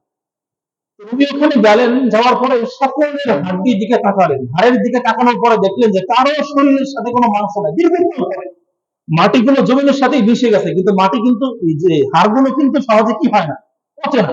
এবং কি আমরা অনেকেই দেখেছি, মাথার খুলি দেখেছি না আমরা, মাথার খুলি যখন একজন মানুষ মারা যায় তখন দেখবেন যেখানে চোখ ফোক সব কিছুই থাকে না, কিন্তু এই মাথার খুলিটা কিন্তু ঠিকই থেকে যায় কিন্তু। এবং মাথার খুলি যখন আপনারা হিন্দুদেরকে পুরানো দেখেছেন কাছ থেকে কেউ, যখন এই হাড়গুলো আমাদের শরীরের মধ্যে প্রায় 207টা জোড়া রয়েছে, তাই না? এই জোড়াগুলো যখন হিন্দুদের চিতার মধ্যে পড়তে থাকে তখন কি আওয়াজ কি ছোট হয় নাকি বড় আওয়াজ হয়? কি দেখেছি, শুনেছেন কিনা নিজ কানে? পট পট পট পট করে শব্দ হয়ে কিন্তু আওয়াজ হয়ে থাকে। এবং কি মাথাটা যখন বাস্ত হয়, মাথার ভিতরে যখন আগুন ঢোকার পরে যখন মাথার গুলোটা নরম জিনিস, সেটা চর্বি, চর্বি আগুন পরে যখন গলে যায়, তারপরে মাথাটা যখন বাস্ত হয়, মনে হয় যে আপনার এখানে সাউন্ড গ্রেনেড হারানো হয়েছে, এত বিকট আওয়াজ হয়। তো যখন এই সমস্ত খুলিগুলো পড়ে রয়েছে, আল্লাহর নবী ওখানে গিয়ে সবাইকে ডাক দিলেন যে হে হা, তুমি তুমি সজ্জিত হও, তুমি মাংস এবং চামড়া দ্বারা নিজেকে সজ্জিত করো। এই কথা বলার সাথে সাথে আল্লাহ পাক রব্বুল আলামিন কুদরতে সমস্ত ঘাড়ের মধ্যে মাংস এবং চামড়া হয়ে গেল। চামড়া হওয়ার পর আল্লাহ পাক রব্বুল আলামিন নিজে কোরআনে বলেছেন, সুম্মা আহইয়াহুম, অতঃপর আমি তাদের সকলকে জীবিত করে দিলাম। একসাথে মৃত্যু ঘটালাম, একসাথে জীবিত করলাম। একসাথে জীবিত হওয়ার পরে সকলে তখন সকলকে চিনতে পারে। তো একসাথে জীবিত হওয়ার পরে তারা সর্বপ্রথম বলল, সুবহানাক লা ইলাহা ইল্লা আনতা, আমরা আপনার পবিত্রতা বর্ণনা করছি, লা ইলাহা ইল্লা আনতা, আপনি ছাড়া আমাদের কোনো ইলাহ নাই, আপনার পবিত্রতা আমরা বর্ণনা করছি। যখন এই কথা বলা হলো, তিনি যখন যে নবী তখন ছিলেন, তখন সেই নবী সকলের কাছে বললেন যে তোমরা যে মৃত্যু থেকে পলায়ন করেছিল, আল্লাহ পাক রব্বুল আলামিন তোমাদেরকে সেই মৃত্যু ভুলিয়ে আবার পুনরায় জীবিত করে তোমাদেরকে শিক্ষা দিচ্ছেন, মৃত্যু থেকে পলায়ন করে কোনো লাভ হবে না। তুমি মৃত্যু থেকে যত দূরে পলায়ন করতে চাও না কেন, কুল্লু নাফসিন যায়িকাতুল মাউত, প্রত্যেকটা মানুষকে, প্রত্যেকটা জীবজন্তুকে, প্রত্যেকটা সৃষ্টিকে তার মৃত্যুর স্বাদ গ্রহণ অবশ্যই অবশ্যই করতে হবে। কি করতে হবে আমাদেরকে? আমাদের সমাজের মধ্যে এমন বহু মানুষ রয়েছে, তাদেরকে যদি বলা হতো যে আপনি, আপনার হায়াত দান করা হবে 500 বছর, কিন্তু আপনি যতগুলো সম্পদের মালিক রয়েছেন তার 50% আপনাকে দিয়ে দিতে হবে, তাহলে এমন বহু মানুষ রয়েছে না, তারা সম্পদ দান করে দেবে। ভারতের সবচেয়ে ধনী ব্যক্তি মনে করেন মুকেশ আম্বানি, আপনারা ইতিমধ্যে যারা নেট চালান তারা দেখেছেন, তার স্ত্রী একটা অসুস্থ। তো এই যে তাকে যদি বলা হয় যে আপনি যত সম্পদের মালিক রয়েছেন তার 3/2 ভাগ দান করে দিতে হবে, আমাদেরকে দিয়ে দিতে হবে, বিনিময়ে আপনি কি পাবেন? 400 বছরের লম্বা হায়াত পাবেন। তাহলে দুনিয়া প্রত্যেকটা ধনী ব্যক্তি সে কি করবে? সে চিন্তা করবে, ঠিক আছে 400 বছরের হায়াত, আমি অনেক অর্থ কামাতে পারবো, আমি আমার সম্পত্তি সব দিয়ে দিই। কিন্তু আল্লাহ পাক রব্বুল আলামিন কি বললেন, তুমি 24টা ঘন্টায় সিসি ক্যামেরার মনিটরের মধ্যে থাকতে পারো, তুমি 24টা ঘন্টা এয়ার কন্ডিশনের মধ্যে থাকতে পারো, এমন একটা বাড়ি যদি তুমি নির্মাণ করো যে বাড়ির মধ্যে দুনিয়ার কোনো আলো এবং বাতাস ঢোকার কোনো সম্ভব হতে পারে না, কিন্তু আমার মৃত্যুর স্বাদ ওইখান পর্যন্ত পৌঁছে যেতে পারে। আল্লাহ পাক রব্বুল আলামিন বললেন, ইন্নাল্লাহা লা ইয়াফাদু আন নাস ওয়ালাকিন্না আকসারান নাস লা ইয়াশকুরুন। আল্লাহ তাআলা প্রত্যেকটা বান্দার প্রতি দয়াশীল, কিন্তু অধিকাংশ মানুষ সেগুলোর কৃতজ্ঞতা স্বীকার করে। আমরা যারা এখানে বসে রয়েছি, প্রত্যেকটা মানুষের প্রতি আমাদের প্রতি আল্লাহ তাআলা দয়া রয়েছে। কেমন দয়া রয়েছে? আপনি এখানে বসে আছেন, আপনি খেয়াল করে দেখেন তো, আপনি ছোটবেলা থেকে এই পর্যন্ত যাদের সাথে বড় হয়েছেন, এর মধ্যে প্রায় অর্ধেক মানুষ মারা গিয়েছে। এখানে যারা দাদা বসে আছেন, আপনার সাথে কোনো সহপাঠী মারা যায় নাই? মারা গিয়েছে। এখানে এমন অনেকে বসে রয়েছেন যে অনেকগুলো মানুষ অসুস্থ হসপিটালে কাতর আছে। অনেক মানুষ রয়েছেন যাদেরকে আল্লাহ পাক রব্বুল আলামিন দুনিয়াতে কোনো সন্তান দান করেন। এমন অনেক মানুষ রয়েছে যাদেরকে হসপিটালের বিছানায় আইসিইউ লাইফ সাপোর্টে থাকতে থাকতে জীবনটা টাকা পয়সা শেষ হয়ে যাচ্ছে। এমন একটা অবস্থাতে আমাকে আপনাকে আল্লাহ তাআলা সুস্থ শরীরে মসজিদের মধ্যে বসে কোরআনের আলোচনা শোনাচ্ছেন, এর থেকে বড় কৃতজ্ঞতা শুকরিয়া কি হতে পারে? ওয়ালাকিন্না আকসারান নাস লা ইয়াশকুরুন। কিন্তু আল্লাহ নিজে বলেছেন অধিকাংশ মানুষ সেগুলো কৃতজ্ঞতা আদায় করে না, কারণ মানুষ সবচেয়ে বেশি হচ্ছে অকৃতজ্ঞ। আমরা কয়জন মানুষ এখানে কৃতজ্ঞতা আদায় করি? আপনি চিন্তা করে দেখেন তো, আপনার জীবনে এমন কোন ঘটনা ঘটেছে কিনা যে আপনি রেল রাস্তা পার হচ্ছিলেন, মাত্র 30টা সেকেন্ডের জন্য রেলের তলে আপনি পড়েন।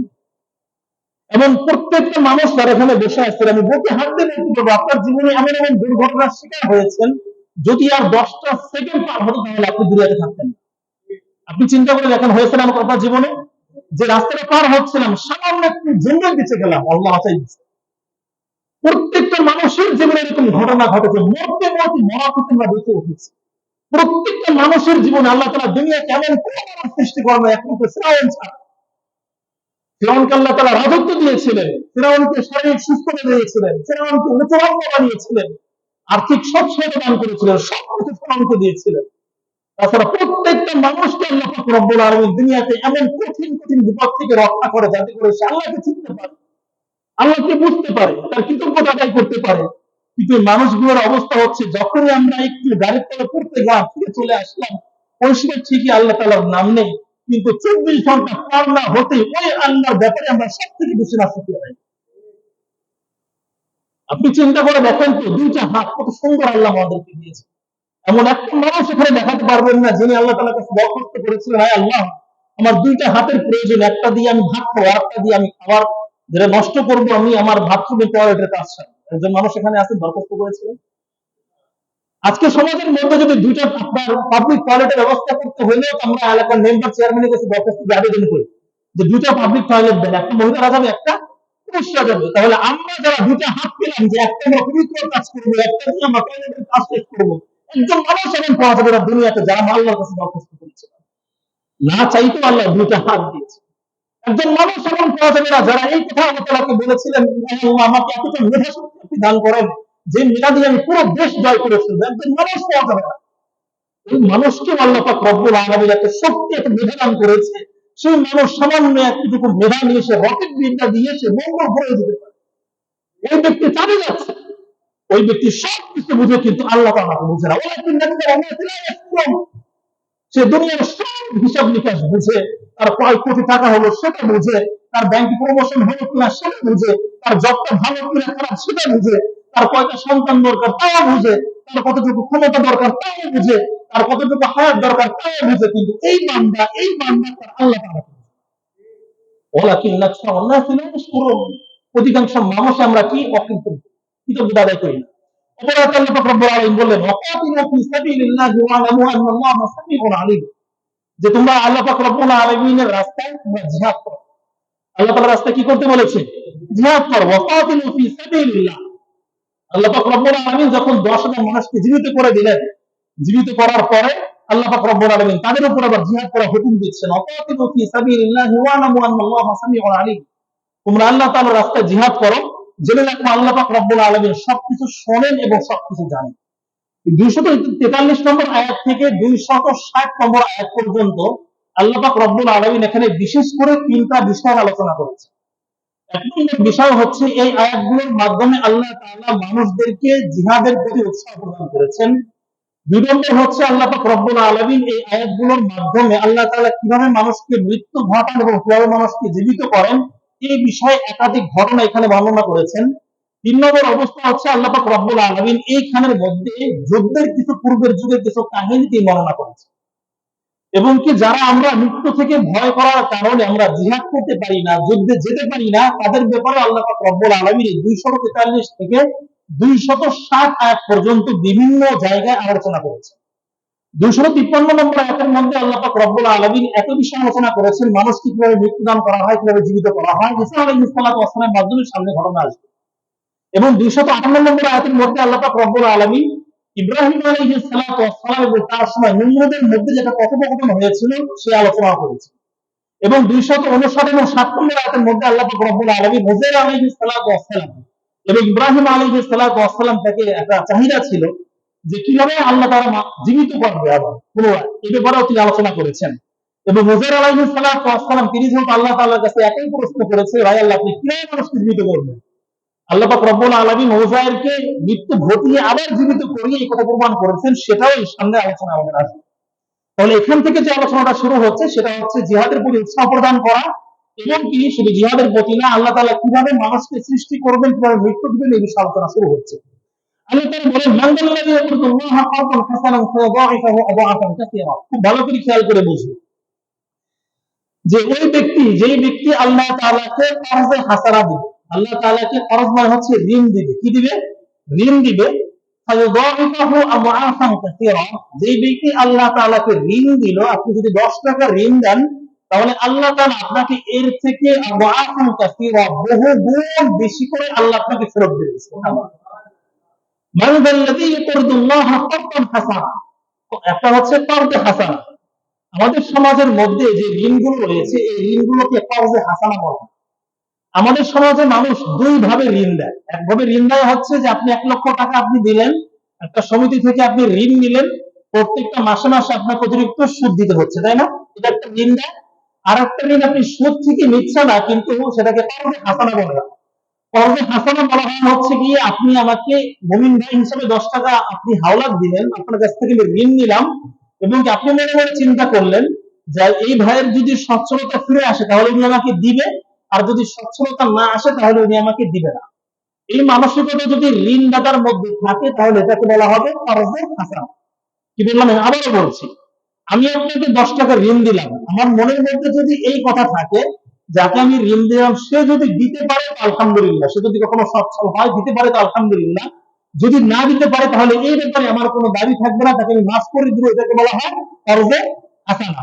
আচ্ছা, এখানে কোন ব্যক্তি এমন আছেন যে আপনি টাকা হাওলাত দিতে এই মানসিকতাটা ছিল? বুঝলেন না কি বলছে? যে কোন ব্যক্তি এমন আমরা আছে, আর শুধু আপনাদের না, আমাকে কেন বলছে? আমি তো হুজুর মানুষ, আপনাদের সামনে কোরআন নিয়ে তাফসীর করতেছি, আপনারা জিজ্ঞেস করতে পারেন হুজুর আমাদের করে বাদ দিলাম, আপনি কি করছেন আপনি বলেন। আমিও দিন না এরকম ভাবে, হয় না এরকম যে একজনকে 1,00,000 টাকা হাওলাত দিব, 50,000 টাকা হাওলাত দিব, মনে মনে এই চিন্তা করবো যদি তার সচ্ছলতা আসে তাহলে উনি আমাকে দিবে, আর যদি দিতে না পারে তাহলে আল্লাহর রাস্তা মাফ করে দিবে। আমাদের হয় না, কারণ বর্তমান সময়ে আমরা সকলে লাভ খুঁজি, তাই না? এবং কি যে পরিমাণ সুদের কারবার আমাদের সমাজের মধ্যে চলে, আল্লাহ মাফ করুন, সরাসরি আল্লাহর সাথে যুদ্ধের ঘোষণা। আল্লাহর সাথে যুদ্ধের ঘোষণা। একজন মানুষের কয়েক হাজার কোটি টাকা পড়ে আছে, তাকে গিয়ে বলেন তো যে ভাই আপনি ব্যবসা করে 1,00,000 টাকা দেন, ওই ব্যক্তি কিন্তু দিবেন, দিবে আপনাকে। কিন্তু যদি বলেন যে 1,00,000 টাকা দেন তো আপনাকে প্রতি বছর মাসে মাসে আমি 2,000 টাকা করে আপনাকে সুদ দিব, আপনাকে এত কিস্তিতে সুদ দিব, তাহলে দেখবেন যে ওই ভাই না, বরং বহু ব্যাংক, বহু এনজিও, বহু সমিতি আপনার বাড়ি এসে আপনাকে তাই দেবে, হ্যাঁ লোন দেন, লোন দেন। কি ধরেন আপনাকে? তাহলে আমাদের সমাজের অবস্থা কি? যদি কোরআন আমাদের কাছে থাকতো, কোরআনের যদি শিক্ষা আমাদের মুখে ধারণ হতো, তাহলে আল্লাহ তাআলার রাস্তায় আমরা মানুষকে করতে খাতিমা দিতাম, আল্লাহ তাআলার জন্য আমরা মানুষকে ঋণ দিতাম। রাসূল সাল্লাল্লাহু আলাইহি ওয়াসাল্লাম বলেছেন, যদি কোনো ভাই কোনো ভাইকে ঋণ দিল, তাহলে এই ঋণ দেওয়াটা আল্লাহর রাস্তায় ওর থেকে ডাবল টাকা খরচ করার চাইতেও বেশি সওয়াব তার আমলনামায় যোগ হবে। অর্থাৎ আমি যদি আপনাকে 10 টাকা কর্জে হাসানা দেই, তাহলে এই 10 টাকা 10 টাকা 20 টাকা যদি আল্লাহর রাস্তায় খরচ করলে, আল্লাহর রাস্তায় দান করলে যেই পরিমাণ সওয়াব পেতাম, এই পরিমাণ সওয়াব আপনাকে আমি ঋণ দেওয়ার কারণে আমি পাই। তাহলে আমরা সেই মানুষের বিপদে আপদে পড়ে কিন্তু আমরা ঋণ দিতে চাই না। অবশ্য বর্তমান যুগে সমস্যাও আছে। ঋণ একজনকে দেওয়ার পরে, হাওলাত দেওয়ার পরে তাকে আর পুরো দুনিয়া ঘুরে খুঁজে পাওয়া যায় না। মানে ঋণ নেওয়ার সময় খুব উদার মনে হয়, মহান মনে হয়, তাই না? যে ঠিক আছে মহান ভাবে তাকে দিলাম, কিন্তু এই ব্যক্তিকে এখন আর খুঁজে পাওয়া যায় না। বরং তার দেওয়ার কথা ছিল 5 মাস পরে, এখন 5 মাস দেওয়ার পর 5 বছর হয়ে গেছে, এখন আর ছেলা পাত্তা তারা খোঁজ নেই। এই ধোঁকায় পড়তে পড়তে মানুষের এমন একটা অবস্থা হচ্ছে, এখন আর মানুষ কিনতে চায় না, ঋণ দিতে চায় না, এখন কর্মে হাসানা দিতে চায় না, আর পরে টাকা দিব, কেউ তো আমার টাকা চেয়ে চলে যাবে। আর মানুষ এখন নিজের প্রয়োজনের চাইতে অতিরিক্ত খরচ করার জন্য ঋণ নেয়। একজন ব্যক্তি ঋণ চাচ্ছে আপনার কাছে গাঁজা খাওয়ার জন্য, এরকম হয় না অনেক সময়? এবং কি মানুষ বলে যে খবরটা বলে কিন্তু টাকা দিস না, কিন্তু টাকা দেওয়ার সাথে সাথে গাঁজা কিনে মদ খেয়ে কিন্তু জোয়া খেলে শেষ করে দিবে, এরকম আমাদের সমাজে আছে না? এই যেমন এই শ্রেণীর কিন্তু অভাব নাই যে আপনি ঋণটা দিলেন কি করে। আপনি দেখতেছেন যে আহা কি অসহায়, ওর বাচ্চাগুলো না খেয়ে থাকে, ওর বউয়ের শরীরে সেরা কাপড় পর্দা করতে পারছে না, ওর 1,00,000 টাকা ঋণ দিয়ে ব্যবসা করে খান। আপনি দিতে পারেন না, কেন পারেন না? কারণ ওতে 1,00,000 টাকা ঋণ দিলে একটু বইয়ের কাপড় চোপড় কিনবে না, ব্যবসা করবে না। 1,00,000 টাকা ঋণ দিলে 2 দিন জোয়া কিনবে, 3 দিন পর মোটামুটি শেষ। এজন্য আমরা সুবিধা দিতে চাই না। এজন্য আমাদের সমাজের মধ্যকার যে সমস্যাগুলো, এই সমস্যাগুলো আমাদের দূর করা উচিত। আমাদের সমাজের এগুলো মানুষকে কাউন্সিল করা দরকার, ক্যাম্পেইন দরকার, মানুষের জীবন সম্পর্কে সচেতন করা দরকার, কোরআনের বেশি বেশি তাফসীর হওয়া দরকার, কোরআনের তেলাওয়াত দরকার, কোরআনের শিক্ষা দরকার। এরকম করে যদি আমরা প্রত্যেকটাকে ব্যক্তি গঠন করতে পারি, তাহলে ব্যক্তি থেকে পরিবার, পরিবার থেকে সমাজ, সমাজ থেকে রাষ্ট্র, রাষ্ট্র থেকে পুরো ওয়ার্ল্ড একসময় কোরআনের দাওয়াত চালু হবে। এজন্য সকলে কি দিবে? কারণে হাসানা। এই আয়াত যখন অবতীর্ণ হলো, অবতীর্ণ হওয়ার পরে সাহাবায়ে কেরামের মধ্যে তখন এই সময়ের মধ্যে 3 শ্রেণীতে ভাগ হয়ে গেল। ভালো করে খেয়াল করুন, 3 শ্রেণীতে ভাগ হয়ে গেল। একদম বলতে শুরু করলো, যারা কাফের মুশরিক ছিল তারা বলতে লাগলো যে মুহাম্মাদের আল্লাহ কি এতটাই গরিব হয়ে গেল যে মুহাম্মাদের আল্লাহ এখন খরচ করতে ঋণ চাচ্ছে? নাউজুবিল্লাহ বলবেন না? কারণ আল্লাহ তাআলাকে কি দিতে বলা হয়েছে? ঋণ দিতে বলা হয়েছে। ঋণ কে নেয়? যার হাতে টাকা না ওই ব্যক্তি না ঋণ নেয়। যে ব্যক্তি গরিব সে ঋণ নেয়, কিন্তু আল্লাহ তাআলা কি গরিব? আল্লাহ পাক রব্বুল আলামিন ঋণ চাচ্ছে। তো মুনাফিকরা মুশরিকরা বলা শুরু করলো, সি সি সি, মুহাম্মাদের আল্লাহ কি এতটাই গরিব হয়ে গেল যে মুহাম্মাদের আল্লাহ এখন আমাদের কাছ থেকে ঋণ চাচ্ছে? নাউজুবিল্লাহ। আরেক শ্রেণী চলে আসলো যে আল্লাহ তাআলা যদি ঋণ চাচ্ছে, সুতরাং এখন ভয়াবহ অবস্থা, সম্পদের প্রতি আরো বেশি লোভ বেড়ে গেল। অর্থাৎ যখন দেখবেন যে এমনি টাকা পড়ে আছে, এমনি মনে করেন একজন ব্যক্তি 10 টাকা মনে করেন যে চা খাওয়াই দিচ্ছে, আমি আপনার কাছে গেলাম, আপনি মনে করেন আমাকে 100 টাকার বাদাম ভাজা চা বিস্কুট খাইয়ে দিলেন, কিন্তু 100 টাকা যদি আমি বলি যে ভাই 100 টাকাটা আমাকে হাতিয়ে দেন, তাহলে কিন্তু দিবেন না। এরকম অনেক সময় হয় না? আপনি আপনার বন্ধুর পিছনে, আপনার সহপাঠীর পিছনে 50 টাকার চা খাওয়াই, সিগারেট খাওয়াই, বিস্কুট খাওয়াইছেন, কিন্তু 50 টাকা তাকে হাওলা বা হাতিয়ে কিন্তু আপনি দিচ্ছেন না। তো ওই শ্রেণীর মানুষ তখন চিন্তা করলো যে আরো বেশি কিপটা হয়ে গেল, তার টাকা পয়সার প্রতি লোভ বেড়ে গেল। আরেক শ্রেণীর সাহাবী যারা নিষ্ঠাবান ইখলাসওয়ালা সাহাবী ছিল, তাদের মধ্যে ব্যাপক পরিবর্তন হলো। এতটাই পরিবর্তন হলো, আবু দারদা রাদিয়াল্লাহু তাআলা আনহু রাসূল সাল্লাল্লাহু আলাইহি ওয়াসাল্লামের কাছে আসলেন। তার কাছে 2টা খেজুরের বাগান ছিল। আসার পরে যখন এই আয়াত শুনলেন যে আল্লাহ পাক রব্বুল আলামিনকে যদি আমি ঋণ দিই তাহলে আল্লাহ তাআলা তার কয়েক গুণ বেশি আমাকে ফেরত দিবেন। তো আসার পরে নবীজির দরবারে আসলেন, বলেন ইয়া রাসূলুল্লাহ, আপনি তো জানেন যে আমার 2টা খেজুরের বাগান আছে, আমি আপনাকে সাক্ষী রেখে বলছি যে এই 2টা খেজুরের বাগান আমি আপনার জন্য আপনার কাছে এসে দিয়ে দিলাম, আপনি আপনার পছন্দ অনুযায়ী আল্লাহ তাআলার রাস্তায় খরচ করে দিন। আবু দারদা রাদিয়াল্লাহু তাআলা আনহু যখন রাসূলের কাছে এই কথা বললেন, বলার পর রাসূল সাল্লাল্লাহু আলাইহি ওয়াসাল্লাম বললেন যে না, এটা হতে পারে না, তুমি যদি 2টাই দান করে দাও তাহলে তুমি নিজে খাবা কি? তুমি এক কাজ করো, একটা আল্লাহর রাস্তায় খরচ করো, দান করে দাও, আর একটা নিজের পরিবারের জন্য তুমি রেখে দাও। তো বলার পরে তারপর আবার বললেন, ইয়া রাসূলুল্লাহ, আপনাকে সাক্ষী রেখে বলছি যে আমার কাছে যে 2টা বাগান রয়েছে, তার মধ্যে একটা বাগানের মধ্যে 650 ফল ধরে এরকম খেজুর গাছের বাগান রয়েছে। একটা বাগানের মধ্যে কয়টা খেজুর গাছ রয়েছে? এখানে এমন কি রয়েছে যে একটা বাগান তার মধ্যে 650 ফলধর গাছ রয়েছে? তা কিন্তু না, এখন বরং 650 খেজুর গাছ মানে কি, আমরা যারা হজ করতে গিয়েছি তারা দেখেছি 650 খেজুর গাছের বাগান মানে কি, বিশাল বড়। বললেন যে আপনাকে সাক্ষী রেখে বলছি যে আমি আল্লাহকে ফরজ দিচ্ছি, ফরজে হাসানা দিচ্ছি, আমার যেই বাগানটা উত্তম বাগান, 650 ফলধর খেজুর রয়েছে, ওই বাগানটা আপনাকে সাক্ষী রেখে আমি আল্লাহ তাআলাকে ফরজে হাসানা দিয়েছি। এই কথা বলার পরে রাসূল সাল্লাল্লাহু আলাইহি ওয়াসাল্লাম খুশি হয়ে গেলেন। খুশি হওয়ার পরে বললেন যে আবু দারদা, সত্যি কি তুমি দিয়ে দিচ্ছ? আবু দারদা বললেন যে হ্যাঁ ইয়া রাসূলুল্লাহ, আপনাকে সাক্ষী রেখে আমি আল্লাহকে ফরজ দিলাম। ফরজ দেওয়ার সময় সাক্ষী রাখতে হয় না? এটা কোরআনের বিধান যে ফরজ দেওয়ার সময় কি রাখতে হয়? সাক্ষী। যে আপনি 100 টাকা দিয়েছি, এই দুজন ব্যক্তি কি সাক্ষী রেখে আমি কি করছি? 100 টাকা হাওলা দিচ্ছি। রাসূল সাল্লাল্লাহু আলাইহি ওয়াসাল্লাম কি সাক্ষী রাখলেন, ফরজ দিলেন কাকে? আল্লাহকে। তখন রাসূল সাল্লাল্লাহু আলাইহি ওয়াসাল্লাম বললেন, আবু দারদা, তুমি যে খেজুরের বাগানটা আল্লাহ তাআলার রাস্তায় তুমি খরচ করলে, এর থেকে উত্তম সুসজ্জিত বড় আকারের খেজুরের বাগান আল্লাহ তোমার জন্য বেহেশতের মধ্যে তৈরি করে দিয়েছেন। এই কথা বলার পর আবু দারদা এতটা খুশি হয়েছেন, সাথে সাথে বাড়িতে চলে গেছে। তো বাড়িতে যাওয়ার পরে আমরা যারা বাড়িতে বউ রয়েছে, যে কোনো একটা বিষয় হলে সর্বপ্রথম কার কাছে শেয়ার করি?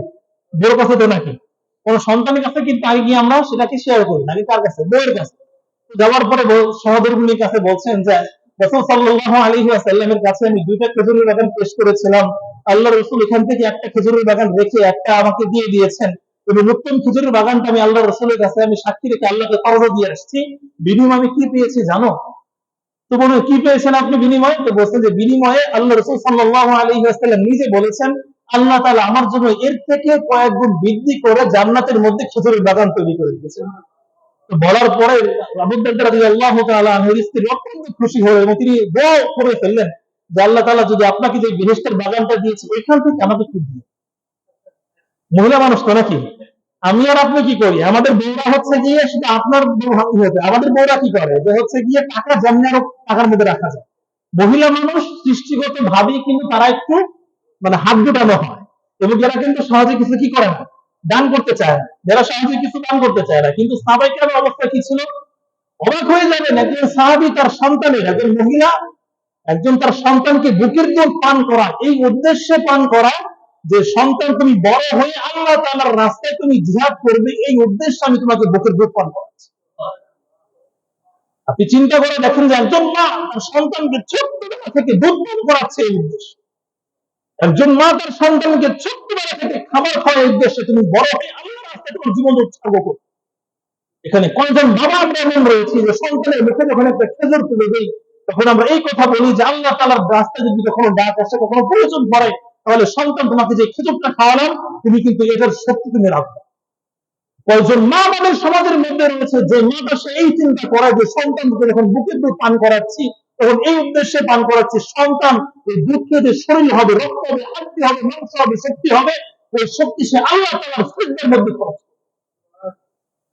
বরং আমরা কি চিন্তা করি আজকালকে সন্তান মায়েরা কি করে, মারা তো দুধ পান করানোর সময় এই নিয়ত তো পরের কথা, এখনকার বর্তমান যুগে তো মারা তার সন্তানকে বুকের দুধ পান করাতেই চায়, এটা আপনি মানেই চাই না। আমাদের সমাজের মধ্যে পুরো বিশ্বের মধ্যে একটা গোপন কথা আপনাদেরকে বলবো, পুরো বিশ্বের মধ্যে যারা আমাদের পুরো বিশ্বটা চালাচ্ছে, যে ইহুদিরা আমাদের পুরো বিশ্ব চালাচ্ছে, যে ইহুদি ইসরায়েল আজকে আমাদের ফিলিস্তিনের মা বোনদেরকে সত্য সন্তানদেরকে যে হত্যা করছে, এটা দেখে আপনি কিছুটা সহ্য করতে পারবেন। আমরা যারা এখানে রয়েছি কেউ সহ্য করতে পারবে। পুরো বিশ্ব যে ইসরায়েল যে ইহুদিরা চালাচ্ছে, এই ইহুদিদের অত্যন্ত বড় একটা চক্রান্ত হচ্ছে কিভাবে মুসলমানদের সন্তান কম করা যায় এবং কিভাবে মুসলমানদের সন্তানদের মাদের পেট কাটা যায়।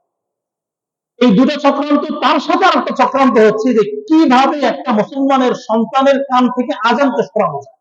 গোপন একটা কথা আপনাদেরকে বলি, আমাদের সমাজের মধ্যে এখন দেখবেন আপনারা যারা আমরা এখানে কারো ফ্যামিলি যদি ইউকে তে থাকে, ইউএসএ থাকে, তারা খেয়াল করে দেখবেন যে ওই রাষ্ট্রের মধ্যে কিন্তু এত সিজার নাই আছে।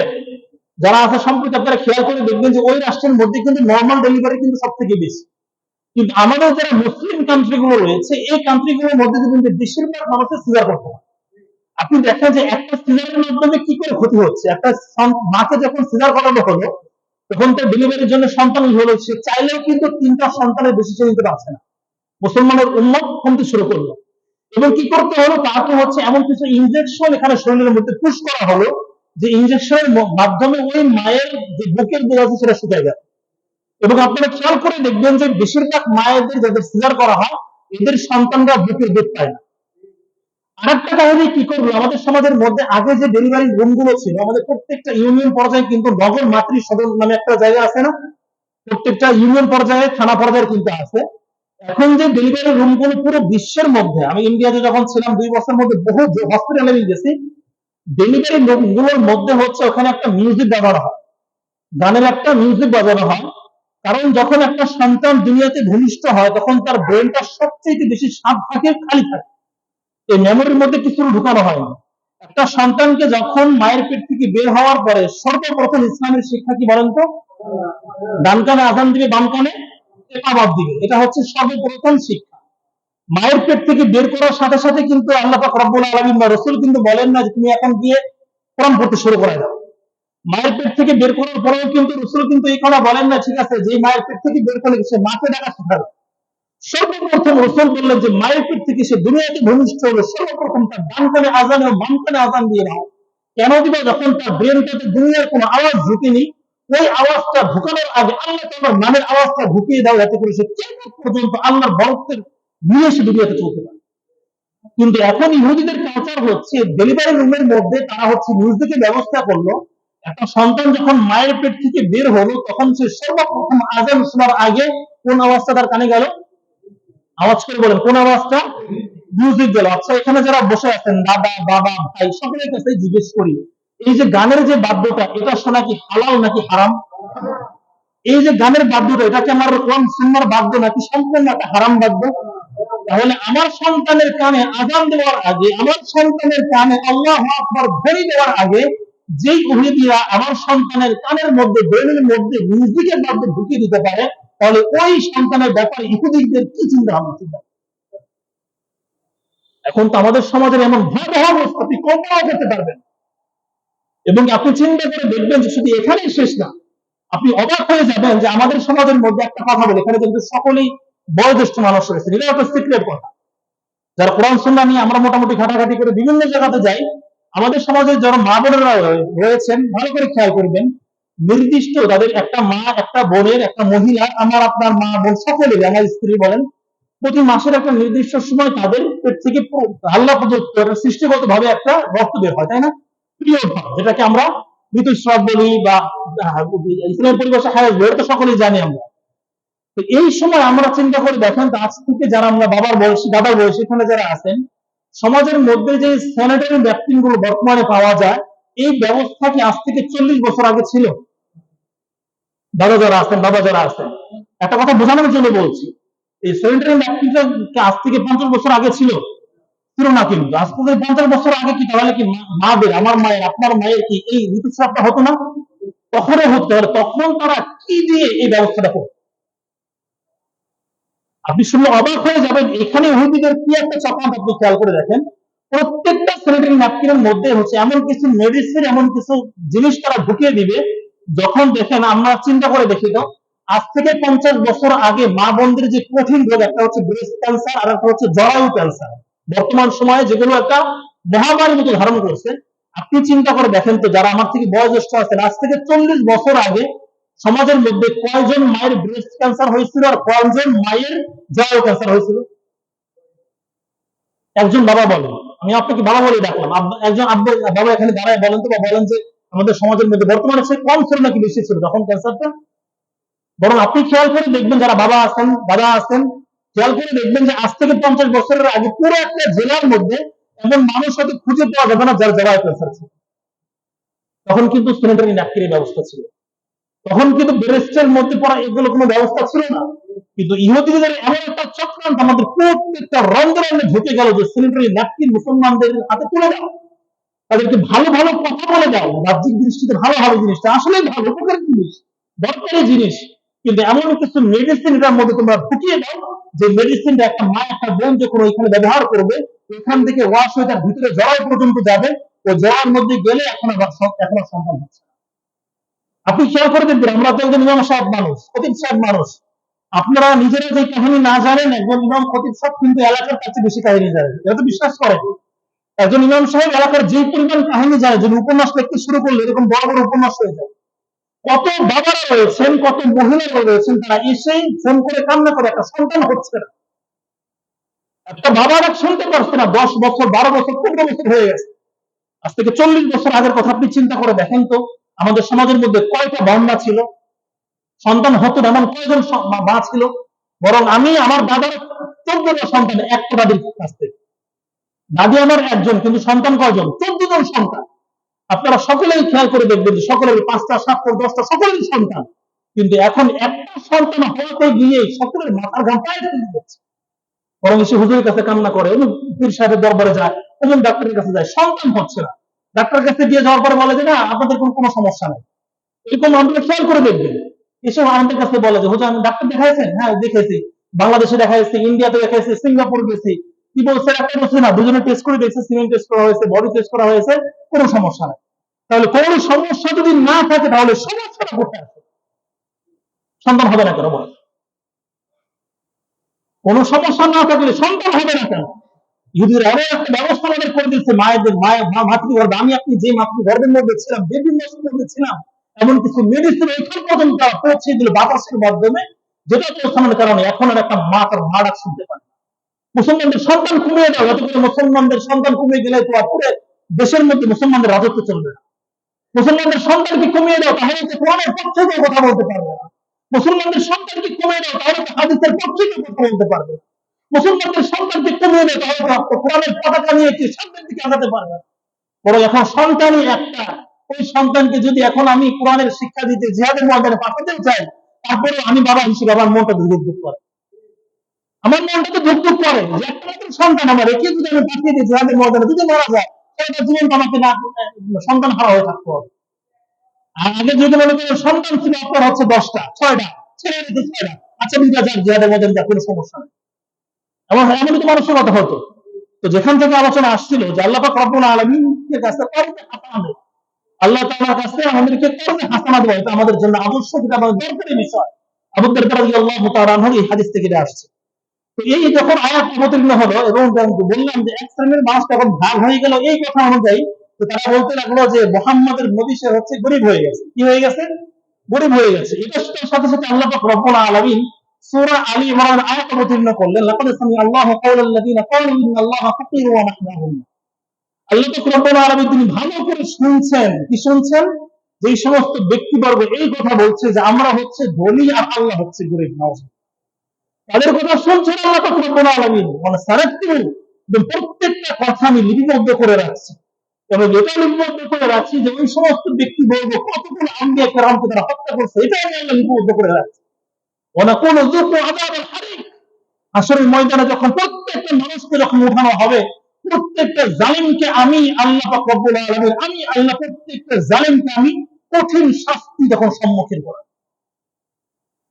এই আয়াত অবতীর্ণ হওয়ার পর তাদের ব্যাপারে এই কথা আল্লাহ পাক রব্বুল আলামিন নাযিল করে দিলেন। তারপর আয়াত হচ্ছে আলাম তারা ইলাল মালাঈ মিন বানি ইসরাঈল মিন বা'দি মূসা। আল্লাহ পাক রব্বুল আলামিন এইখান থেকে একটা লম্বা একটা ইতিহাস নিয়ে আলোচনা করছেন। এই ইতিহাস যদি এখন আলোচনা করতে গেলে সেটা শেষ হবে না, কারণ একটা আয়াত প্রায় হচ্ছে আপনার অনেকটা বড়। এই আয়াত অবতীর্ণ হয়েছে মুসা আলাইহিস সালাতু ওয়াস সালামের পরে। মুসা আলাইহিস সালাতু ওয়াস সালাম যখন ইন্তেকাল করলেন, তার থেকে 350 বছর পরে, কত বছর? 350 বছর পরে একজন নবী দুনিয়াতে পাঠিয়েছিলেন আল্লাহ পাক রব্বুল আলামিন, যার নাম ছিল শামুয়েল আলাইহিস সালাতু ওয়াস সালাম, শামুয়েল। তার ব্যাপারে এখান থেকে আলোচনা শুরু হচ্ছে। এবং এই আলোচনা শুরু হওয়ার আগে আমরা একটু পিছনের একটা আলোচনা করতে হবে। সেটা হচ্ছে, আমরা সকলেই জানি যে মুসা আলাইহিস সালাতু ওয়াস সালামকে আল্লাহ পাক রব্বুল আলামিন যে যুগে পাঠিয়েছিলেন, ওই যুগের মধ্যে একজন জালেম বাদশা ছিল। সেই বাদশার নাম কি ছিল? আওয়াজ করে বলেন না, নাম কি ছিল?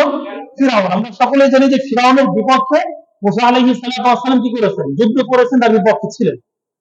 তো ফিরাউনকে আল্লাহ পাক রব্বুল আলামিন রাজত্ব দিয়েছে, ক্ষমতা দিয়েছিল, শারীরিক সুস্থতা, আর্থিক সচ্ছলতা, তার সবকিছু ছিল। এবং আমরা সকলেই জানি যে ফিরাউন কিন্তু কখনো অসুস্থ হতো না। তো এক পর্যায়ে যখন ফিরাউনের কাছ থেকে যখন আল্লাহ পাক রব্বুল আলামিন মুসা এবং তার সাথীদেরকে মুক্তিদান করলেন, মুক্তিদান করার পরে আল্লাহ পাক রব্বুল আলামিন এবার তাদেরকে আদেশ করেছিলেন যে তোমরা যেহেতু মুক্তি পেয়ে গেলা, এখন ফিলিস্তিনের কিছু জায়গা, ফিলিস্তিন যে শহরটা মুসা এবং তার সঙ্গীদের ছিল, ওই জায়গাটা কিছু পৌত্তলিক, কিছু মুশরিকরা দখল করে রয়েছে, যাদেরকে বলা হতো হলো আমালিকা সম্প্রদায়। কি বলা হতো? আমালিকা। আমালিকা গোত্রের লোকেরা ওই জায়গাটা দখল করে রয়েছে। এখন তোমাদের দায়িত্ব হচ্ছে, মুসার কাছ থেকে আল্লাহ ফিরাউনের কাছ থেকে আল্লাহ তোমাদেরকে রক্ষা করেছে, এখন তোমাদের দায়িত্ব হচ্ছে আমালিকা সম্প্রদায়ের বিরুদ্ধে যুদ্ধ করে ফিলিস্তিনের ভূমিটাকে উদ্ধার করা। বর্তমান যে ফিলিস্তিনের ভূমিটা ইসরায়েল নিতে চায়, ইহুদিরা নিতে চায়, যে ফিলিস্তিনের মধ্যে মুসলমানদের প্রত্যেকটা রন্ধ্রে রন্ধ্রে রক্তের গন্ধ পাওয়া যায়, বাতাসে লাশের গন্ধ পাওয়া যায়, যে ফিলিস্তিনকে পবিত্র ভূমি বলা হয়েছে, ওই ভূমির কথা বলা হচ্ছে। আল্লাহ তাআলা এই কথা বলে দিলেন যে এখন তোমাদের দায়িত্ব হচ্ছে তোমরা আমালিকা সম্প্রদায়ের বিরুদ্ধে গিয়ে যুদ্ধ করে ওই রাষ্ট্রটাকে জয় করবা, এবং আমি আল্লাহ ওয়াদা করছি তোমরা যারা যুদ্ধ করতে যাইবা, যুদ্ধ করতে গেলে তোমরাই জয়ী হবে। এই কথা যখন আল্লাহ পাক রব্বুল আলামিন মুসা আলাইহিস সালাতু ওয়াস সালামকে বলে দিলেন, মুসা আলাইহিস সালাতু ওয়াস সালাম তার দলবলদেরকে নিয়ে যখন আমালিকা সম্প্রদায়ের কাছে আক্রমণ করতে যাবেন, ওই দুর্গের মধ্যে, এলাকার মধ্যে ঢোকার আগে তার সঙ্গীরা এখন দেখলো যে আমালিকা সম্প্রদায়ের লোকজন হচ্ছে দেহে অনেক বড় ছিল, এবং কি কোন কোন মুফাসসিরিন কেরাম লিখেছেন তারা হচ্ছে আদ জাতির বংশধর ছিল। আমরা সকলেই জানি যে দুনিয়ার মধ্যে আল্লাহ পাক রব্বুল আলামিন যতগুলো জাতি, যতগুলো উম্মত সৃষ্টি করেছেন, তার মধ্যে সবচেয়ে দেহের দিকে সবচেয়ে বেশি বড় সড়ো ছিল আদ জাতি। তো আদ জাতির যেহেতু বংশধর, বাবা যদি 6 ফিট লম্বা হয়, তাহলে তো কমপক্ষে 5.5 ফিট হবে নাকি? তো আদ জাতির বংশধর এরকম দেহ দেখে মুসা আলাইহিস সালাতু ওয়াস সালামের যারা সাথীবর্গ ছিল তারা ভয় পেয়ে তারা চিন্তা করতে লাগলো যে না, আমরা তো তাদের সাথে পারবো না, আমরা যুদ্ধ করতে যাবো না। এবং এই কথা বলে দিলেন সূরা মায়েদার 20 নম্বর আয়াত থেকে সূরা মায়েদার 25 নম্বর আয়াতের মধ্যে আল্লাহ পাক রব্বুল আলামিন তাদের কথাটা খুব বিশদভাবে বর্ণনা করে দিলেন। কি বর্ণনা করে দিলেন? ওইখানে আল্লাহ পাক রব্বুল আলামিন তারা যে বাক্য ব্যবহার করেছিল, সরাসরি তারা এই করে বলল যে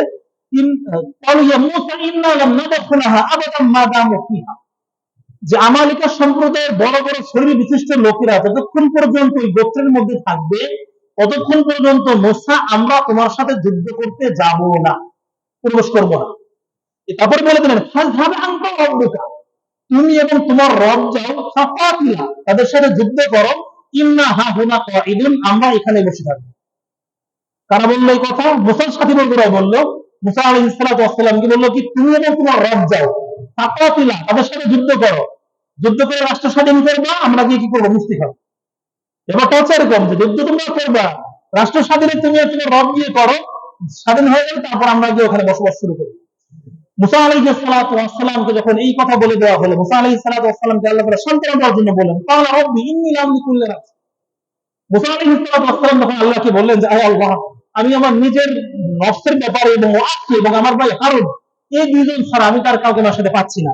ফাকরুকু বাইনানা ওয়া বাইনাল কওমিল ফাসিকিন, আয় আল্লাহ আপনি আমার এবং আমার ভাই এবং এই জালিম ফাসিক সম্প্রদায় থেকে আমাদেরকে রক্ষা করেন। আল্লাহ পাক রব্বুল আলামিন মুসা আলাইহিস সালাতু ওয়াস সালামের আলোচনা শুনলেন, শুনে পরে কি করলেন, ক্বালা ফাইন্নাহা মুহাররামাতুন আলাইহিম 40 সানা। আমরা সকলেই জানি, সময় সংক্ষেপে একটু বলে দিচ্ছি, মুসা আলাইহিস সালাতু ওয়াস সালাম যেই জায়গার মধ্যে ইন্তেকাল করেন সেই জায়গার নাম ছিল সিনাই পর্বত। সিনাই উপত্যকা নাম শুনছেন আমরা। মুসা আলাইহিস সালাতু ওয়াস সালাম এবং সাথীবর্গদেরকে সিনাই পর্বতের মধ্যে আল্লাহ পাক রব্বুল আলামিন আটকাই দিলেন এবং একদিন দুই দিনের জন্য না, কি করলেন 40 সানা, 40 বছরের জন্য সিনাই পর্বতের উপত্যকার মধ্যে মুসা এবং তার সাথীদেরকে আল্লাহ পাক রব্বুল আলামিন রেখে দিলেন। রেখে দেওয়ার কি বললেন, ইয়াতিফুনা ফিল আরদি ফালা তাসআল কওমুল ফাসিকিন, এবং এই সিনাই পর্বতের মধ্যে এই লোকগুলো একবার এইদিকে যাইতে চায়, একবার এইদিকে যাইতে চায়, একবার এইদিকে যাইতে চায়, চতুর্দিকে ঘোরাফেরা করে, কিন্তু 40 বছর পর্যন্ত এই লোকেরা, যেই লোকেরা হচ্ছে আল্লাহ এবং মুসা আলাইহিস সালাতু ওয়াস সালামকে যুদ্ধ করতে বলেছিল, এই লোকেরা বের হতে পারে না। তখন কি বললেন, ফালা তাসআল কওমুল ফাসিকিন, হে মুসা তোমার মনের তামান্না আমি জানি, তুমি এই ফাসিক সম্প্রদায়ের জন্য কোনো আফসোস আমার কাছে করবে না। তো এখান থেকে মুসা আলাইহিস সালাতু ওয়াস সালামকে যখন এই কথা বলে দিল, তারপর থেকে নিয়ে 350 বছর পর্যন্ত 350 বছর পর্যন্ত মুসা আলাইহিস সালাতু ওয়াস সালামের এই জাতি তারা নানা রকম ভাবে নির্যাতিত, নিষ্পেষিত, অত্যাচারিত, নানান রকমের জুলুম নির্যাতন তারা এখানে সহ্য করেছে। এবং এই আলহামদুলিল্লাহ,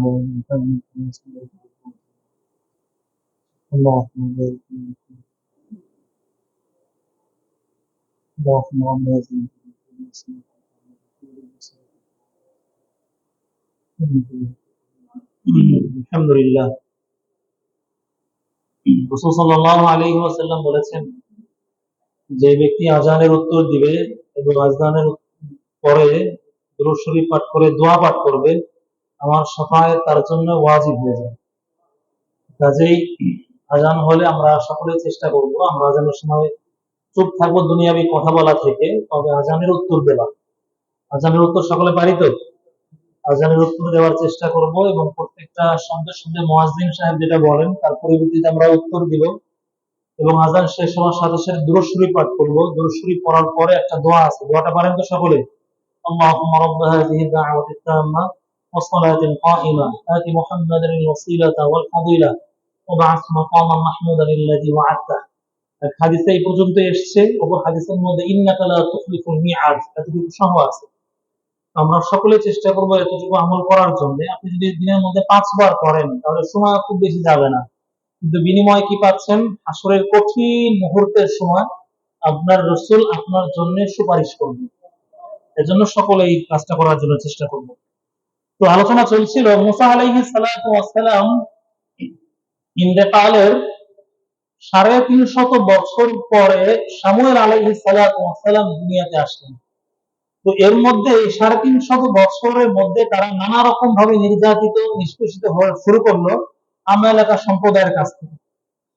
এবং এদের কাছ থেকে যখন নির্যাতন শুরু হতে লাগলো, ওই সময় ইউসা আলাইহিস সালাতু ওয়াস সালাম তিনি তার সাথীবর্গদেরকে নিয়ে তারা একটা ফিলিস্তিনের একটা জায়গা কিছুটা সময়ের জন্য তারা স্বাধীন করেছিল, ওই জায়গাতেও তারা থাকতো। কিন্তু থাকার পরেও যেহেতু তাদের রাষ্ট্রের মেন ক্ষমতা তাদের নাই, তাদের হাতে নাই, এই কারণে সমস্ত পৌত্তলিক বলেন, মুশরিক বলেন, সকলে মিলে সম্মিলিত ভাবে মুসা আলাইহিস সালাতু ওয়াস সালামের যে গোত্র তারা রেখে গিয়েছিলেন এদের উপরে নির্যাতন করতে লাগে।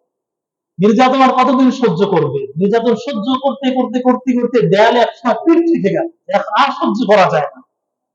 ওই সময় ইউসা আলাইহিস সালাম তিনি যেটা করতেন, তিনি বিভিন্ন গোত্রের মধ্যে একজন করে কাজী এবং বিচারক নির্ধারণ করে দিতেন। তারা তাদের মধ্যে মীমাংসা, তাদের মধ্যে বিভিন্ন ঝামেলা হলে আমাদেরকে রক্ষা করতে তাদেরকে বিভিন্ন কিছু বুদ্ধি পরামর্শ দিতেন।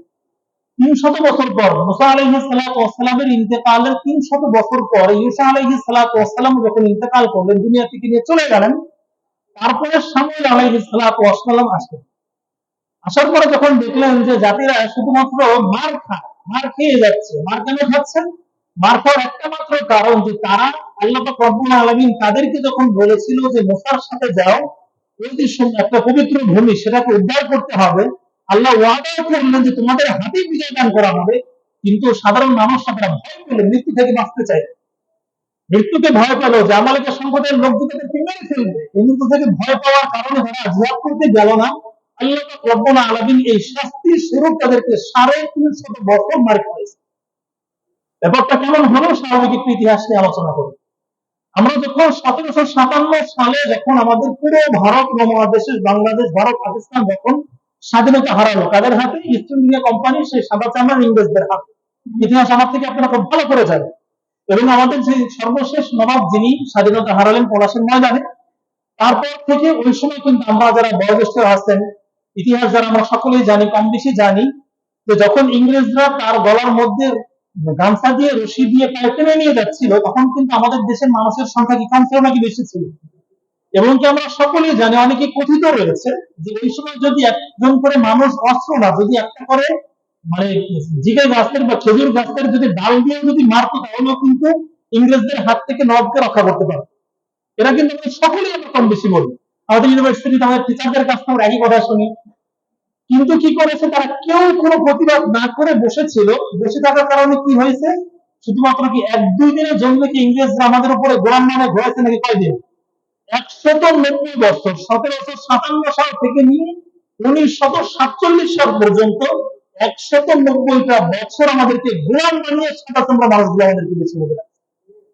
দেশ আমাদের, রাষ্ট্র আমাদের, গাছ আমাদের, বাড়ি আমাদের, পূজা আমাদের, সবকিছু আমাদের, কিন্তু তারপরে কিন্তু 190টা বছর আমরা তাদের কাছে গোলাম ছিল। এটা তো বর্তমানের ইতিহাস, একই রকম ইতিহাস তখন ঘটেছে। আল্লাহ তাআলা নিজে বললেন যে যুদ্ধ করতে যাবো, আমি ওয়াদা করছি তোমাদের হাতে শাসন ক্ষমতা দিবে। মুসার কাছে বলেও দেওয়া হয়েছে। তারপরে মৃত্যুর ভয়ে বাঁচার জন্য কেউ কোনো কিছু করলো না, চুপ করে বসেছিল। আল্লাহ পাক রব্বুল আলামিনের শাস্তির স্বরূপ 1 বছর 2 বছর নয়, 350টা বছর আমাদের সম্প্রদায়ের কাছ থেকে জুলুম নির্যাতনের শিকার হতে পারছে। মৃত্যুতে যারা ভয় পায় তারা খালিদ ইবনে ওয়ালিদ রাদিয়াল্লাহু তাআলা আনহু, এটা ঘটনা মনে পড়লো, তারপরে বলে আলোচনা শেষ করে ওযু করতে যাবো অনেক। খালিদ ইবনে ওয়ালিদ রাদিয়াল্লাহু তাআলা আনহু আমরা সকলেই জানি তিনি অনেক বড় ফিনান্স চালাক ছিলেন, তাই না?